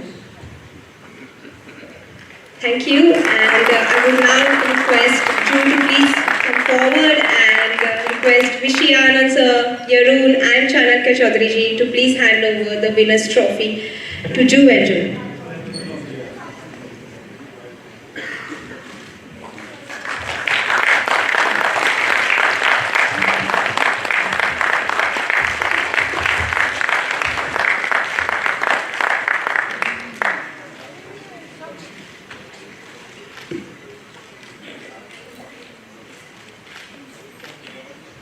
Could you please, I would request the guests to please wait.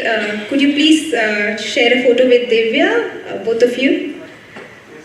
And request all the guests to please be in the photo.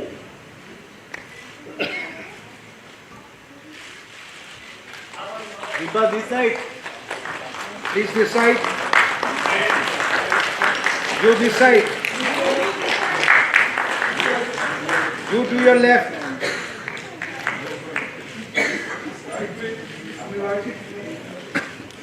Divya and you please left side.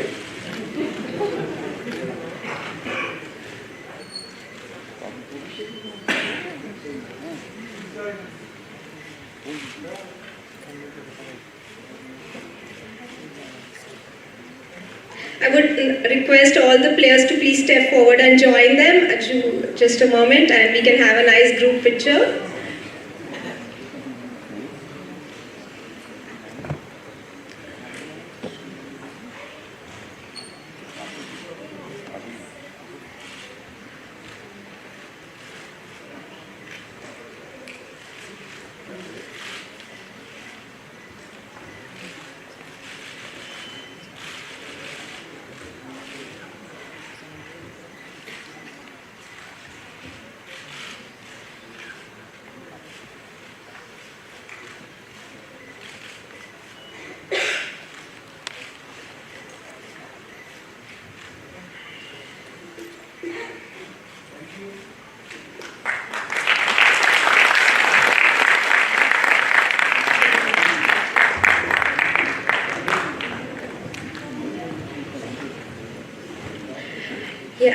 Thank you so much for joining us. And now we have reached the end of the closing ceremony of the women's event. And we are ready to begin with the drawing of lots and the opening ceremony for the men's. I would like to call International Master Tanya Sachdev and Grandmaster Robert Hess to please come over and take over the mic.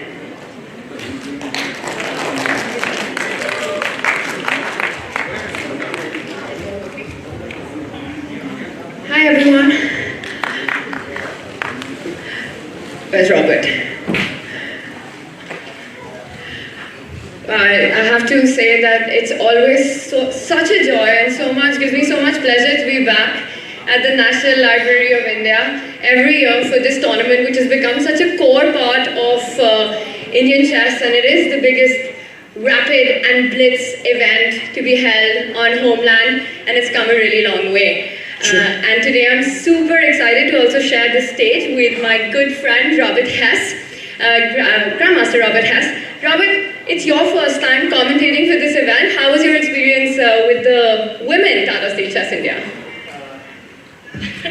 We're partners, so co-commentators. I'll take your microphone. It was amazing. So much fighting chess. It went down to the very end, and we had two deserving champions in the rapid and the blitz.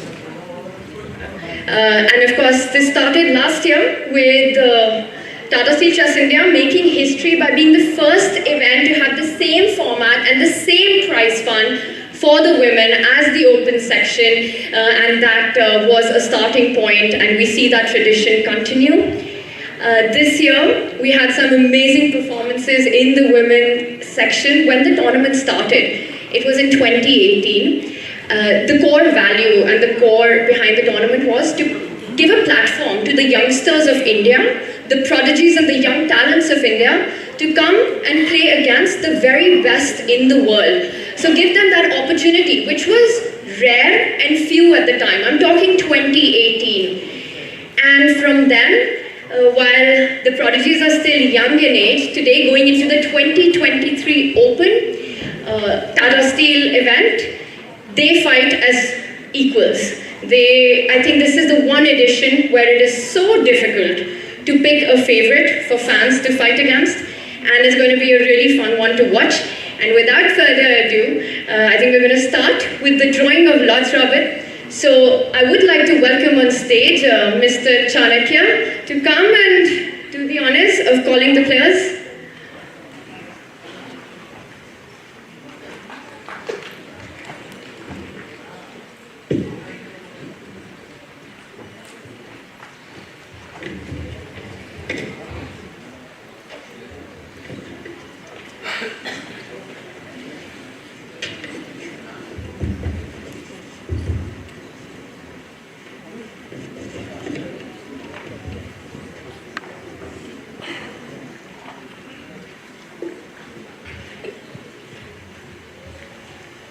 Arjun. Arjun Arigasi, if he can join us to pick his number.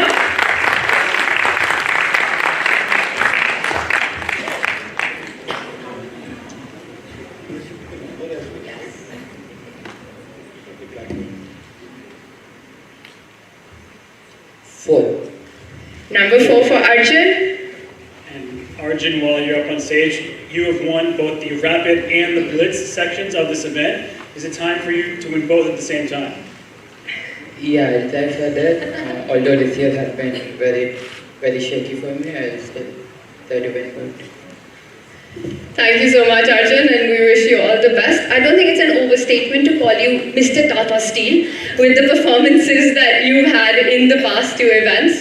So we wish you all the best for this one. Thank you. Thank you.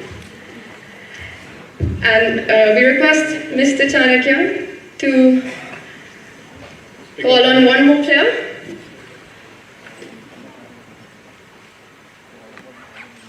Maxim.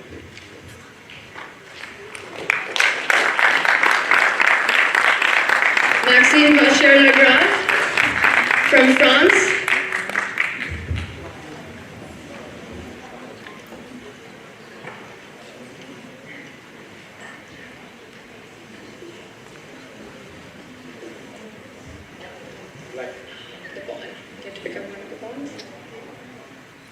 It's number 10 for Maxime. He is the 2021 World Blitz champion. And Maxime, earlier you mentioned this is your first time in India. I was surprised to hear that. But firstly, welcome.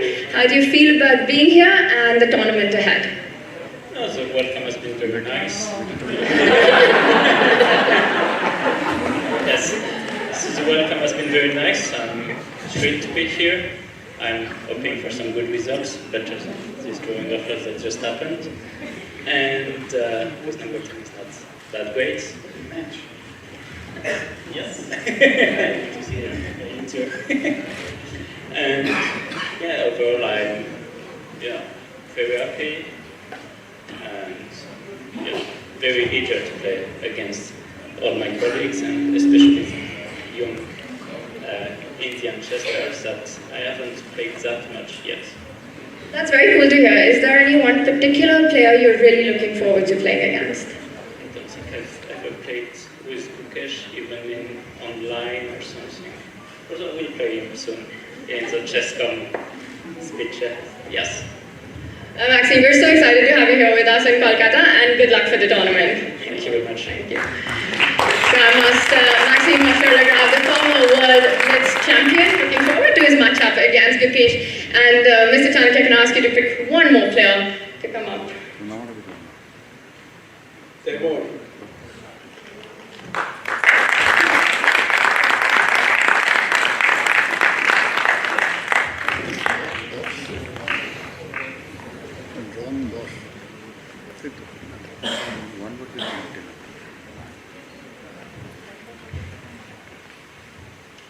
Number 5.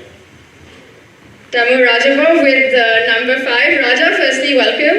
Thank you so much. Pleasure to be here. Yeah, and you told me this morning that you were in India about 21 years ago last? Yeah, I think it was 2002, yeah. World Cup, I guess, in Hyderabad, was it? Oh, think only Vishy knows that.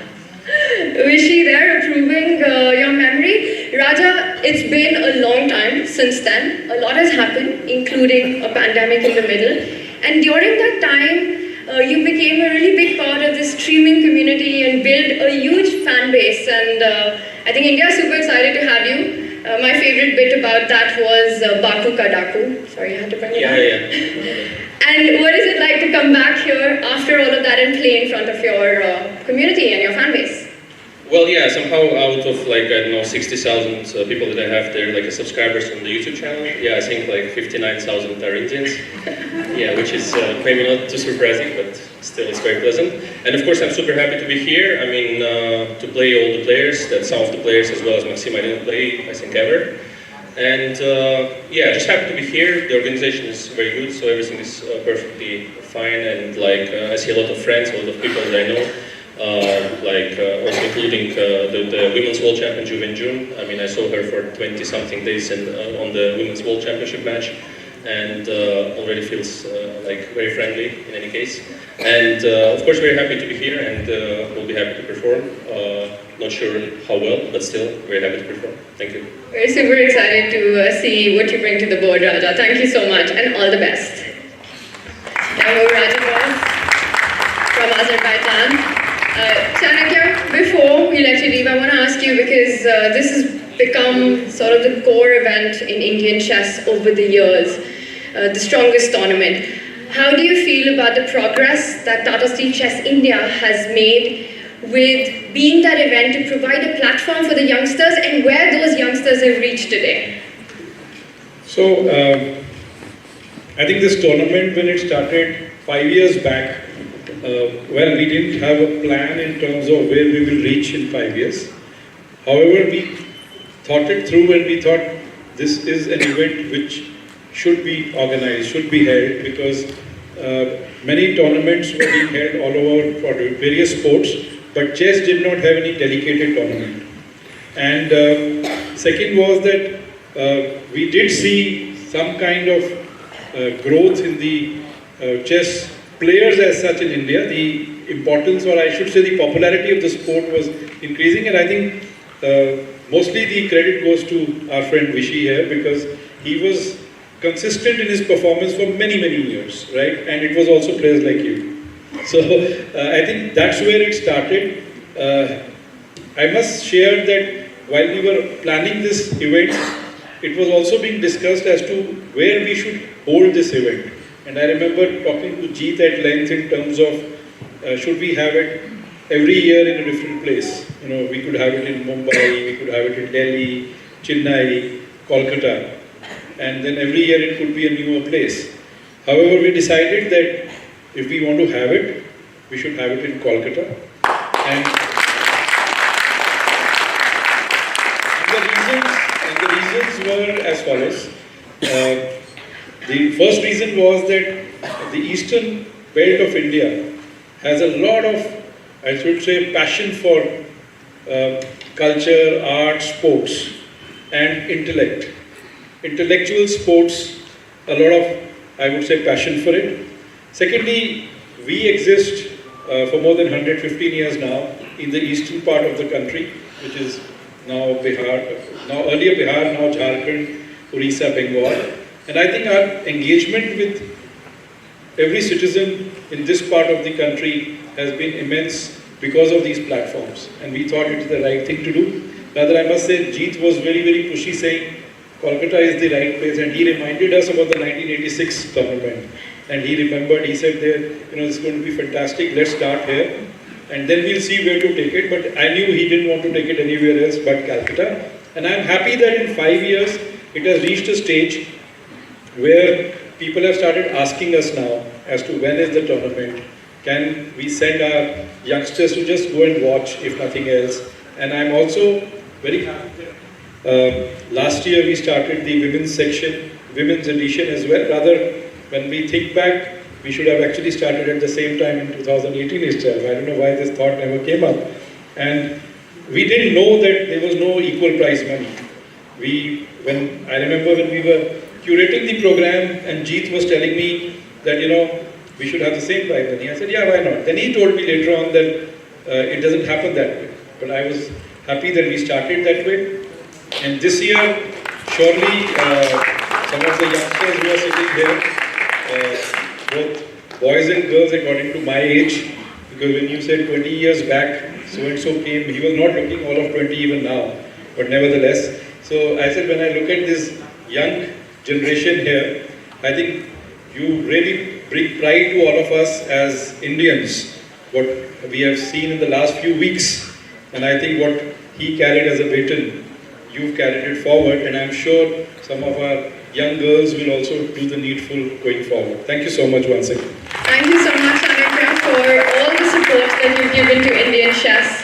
And yes, yeah, we'll probably call you one more time for a photo at the end, but yes, thank you.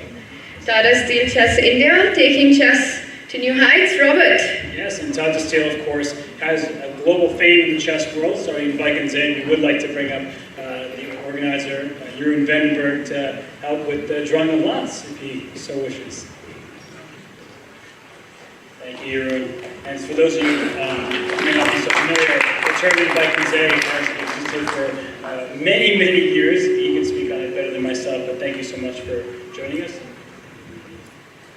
Thank you. So I pick up a white piece. Vincent Keimer from Germany.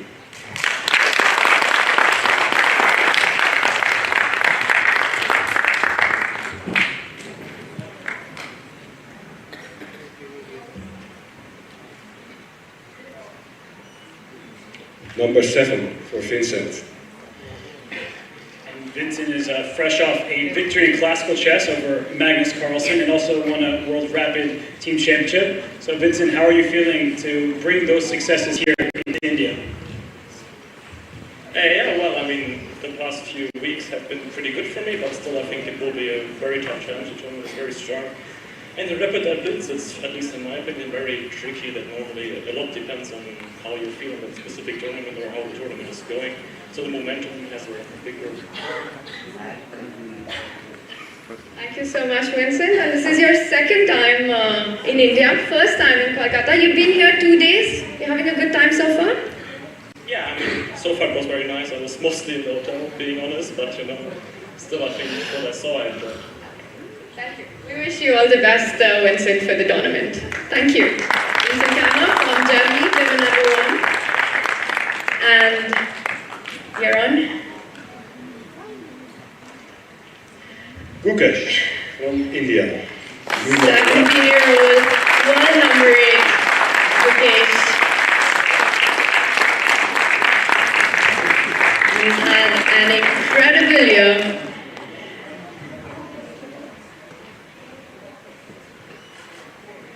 Number 3 for Gukesh. Gukesh starts with number 3. And I have to ask you this, Gukesh. This is your first tournament as India number 1. Is that extra motivation for you? I really enjoy playing Tata Steel. This is my 3rd time here. So I anyways like playing India, so it's something really happy. Alright, well, we're super excited to watch your games here, and you've been amazing this year so far. So congratulations and all the best for all that's coming up. Thank you.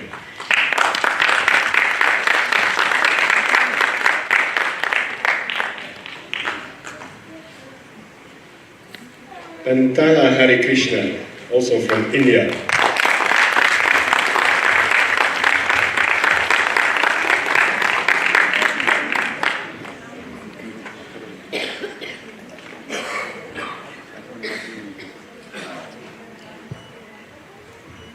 It's written in letters.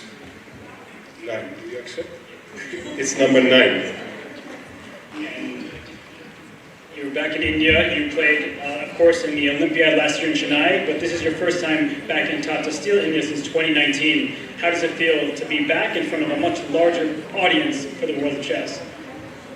Well, it feels great to be back in Kolkata. Had nice memories here playing, so great atmosphere here. Hari, you said that you have some really nice memories from Kolkata. Can you share a special one with us? Well, I finished third in maybe rapid in 2018, so that's nice memory for me. But no, not just the chess, but met a lot of chess fans, and I think it's a perfect place to have such a nice tournament. So every day, get to meet so many fans. That's great to see here. Yeah, it's very special for the fans as well. Hari, you've been a top player in Indian chess for over a decade, but you spent a lot of time in Prague now. So it's nice to have you play on Indian soil, and we wish you all the best. Thank you so much, Johan. And now I'd like to invite on the stage, I think Indian chess owes itself to this man. His impact and contribution cannot be overstated. It's on his shoulders that we see all the performances that we are seeing. It is the 5-time world champion, the legend himself, Vishwanathan Anand.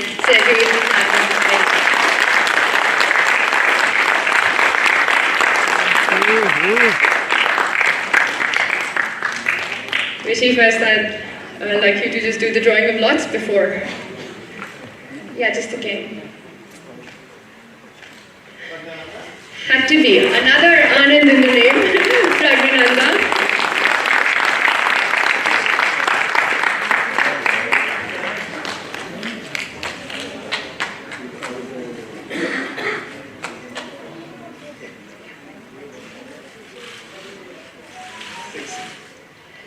Number 6 for Prague. And yeah, I don't know where to start, Prague. You had such a fantastic year starting with your amazing run in the Global Chess League. You were the MVP there. Then, of course, the World Cup. He is the only Indian after Vishwanathan Anand who will be playing in the candidates to try to fight for the World Championship. And what a run it was, finishing numbers up there and the World Championship. I could ask you a lot of questions, but because I get only one, I'm going to ask you, what's the secret? What have you been eating? Yeah, first of all, hello everyone.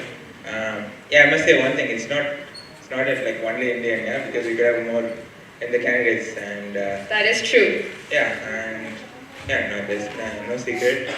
In general, I really like playing here, and for some reason, I've always played only one tournament, either Rapid or Blitz. I've never had a chance to play both, so I'm very excited for it, and yeah, hoping to do well because my play here.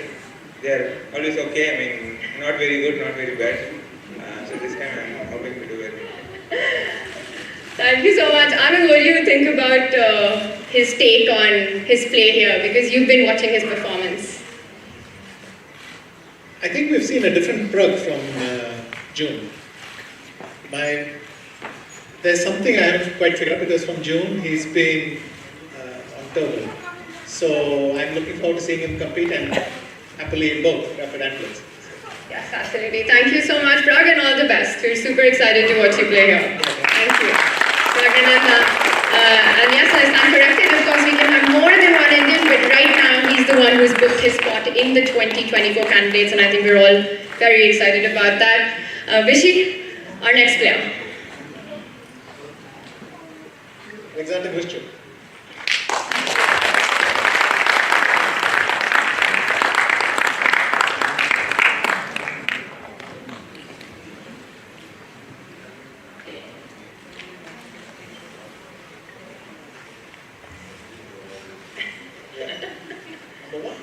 Number 1.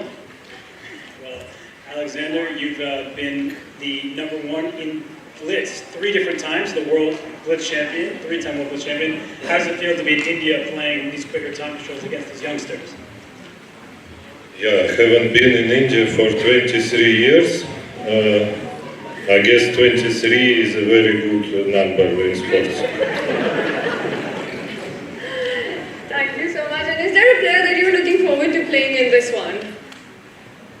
I guess if you judge by the age, exactly half of the tournaments could be my kids, but they are not. So yeah, I will just play everyone. Thank you. Thank you so much, Tata. That was a fun life moment right there. Always love the show. Anand? Vidit Gujarati. Vidit Gujarati, a huge fan favorite here. And back to Kolkata.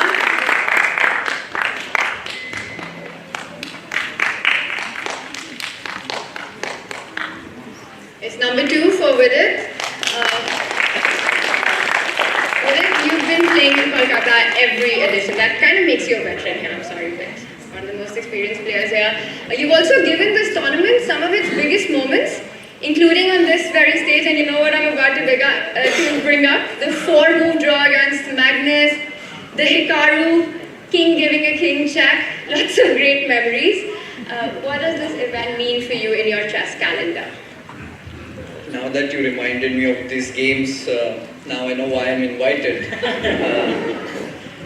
It means a lot. I really look forward every year, and with so many players coming up, it's not a guarantee that you will play, so I'm very happy.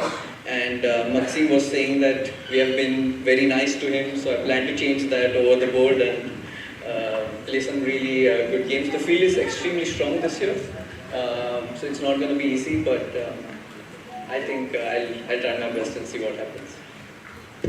Maxime, shots fired there. I hope you're ready for that one. With it, I also recently saw that you guys had a camp just before this tournament, along with all the players who are playing here, the 5 Indians who are participating. They just had a camp for Asian Games. What is that like when you've just trained and then you have to play against each other? Is it fun or is it more pressure? That doesn't really affect what happens because we meet every other week, if not in the camp, in some other tournament. So it's just we are so used to being around each other, so that doesn't really affect. The only thing which has changed in this camp is that at some point I used to be the youngest and now I'm the second oldest. So that's the only thing that has changed.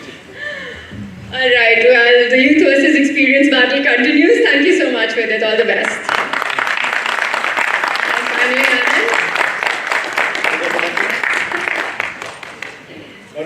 yes.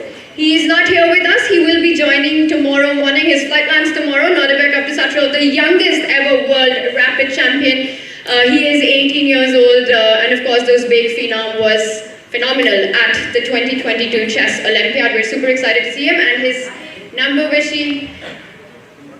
It is in fact 8.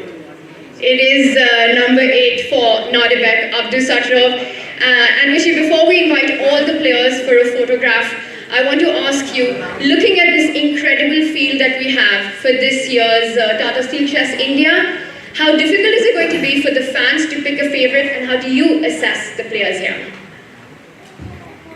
They're all incredibly good. They're all speed chess champions. I mean, all of them are very, very experienced at the faster formats. And it's a good mixture of experience and youth, or foreigners and Indians, if you want to put it that way. But it will be very, very exciting indeed. We're all looking forward to all the excitement on the board, and I would request the players to please come on the stage for a photograph.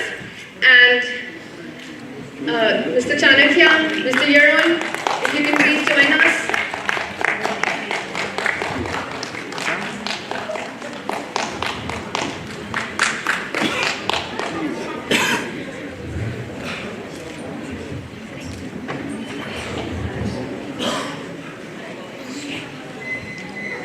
And Mr. Sarvesh, please for the photograph, if you could join us on the stage as well.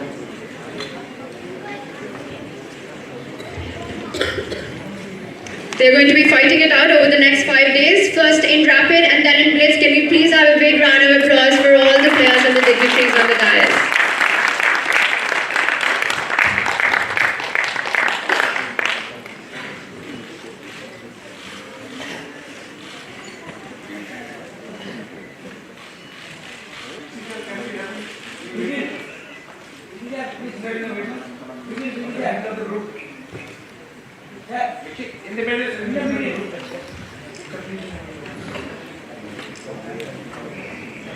And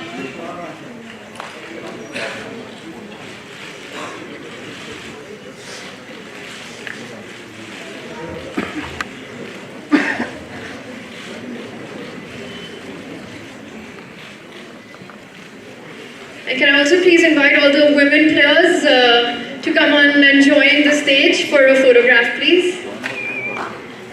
A big round of applause for all the players for the amazing fighting chess that we saw over the last 5 days.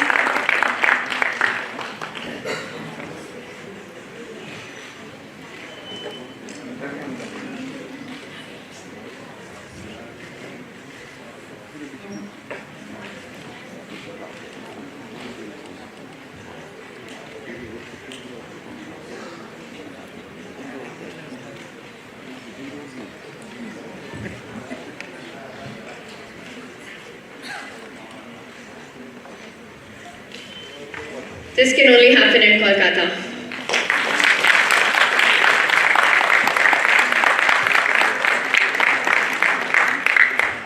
Thank you so much.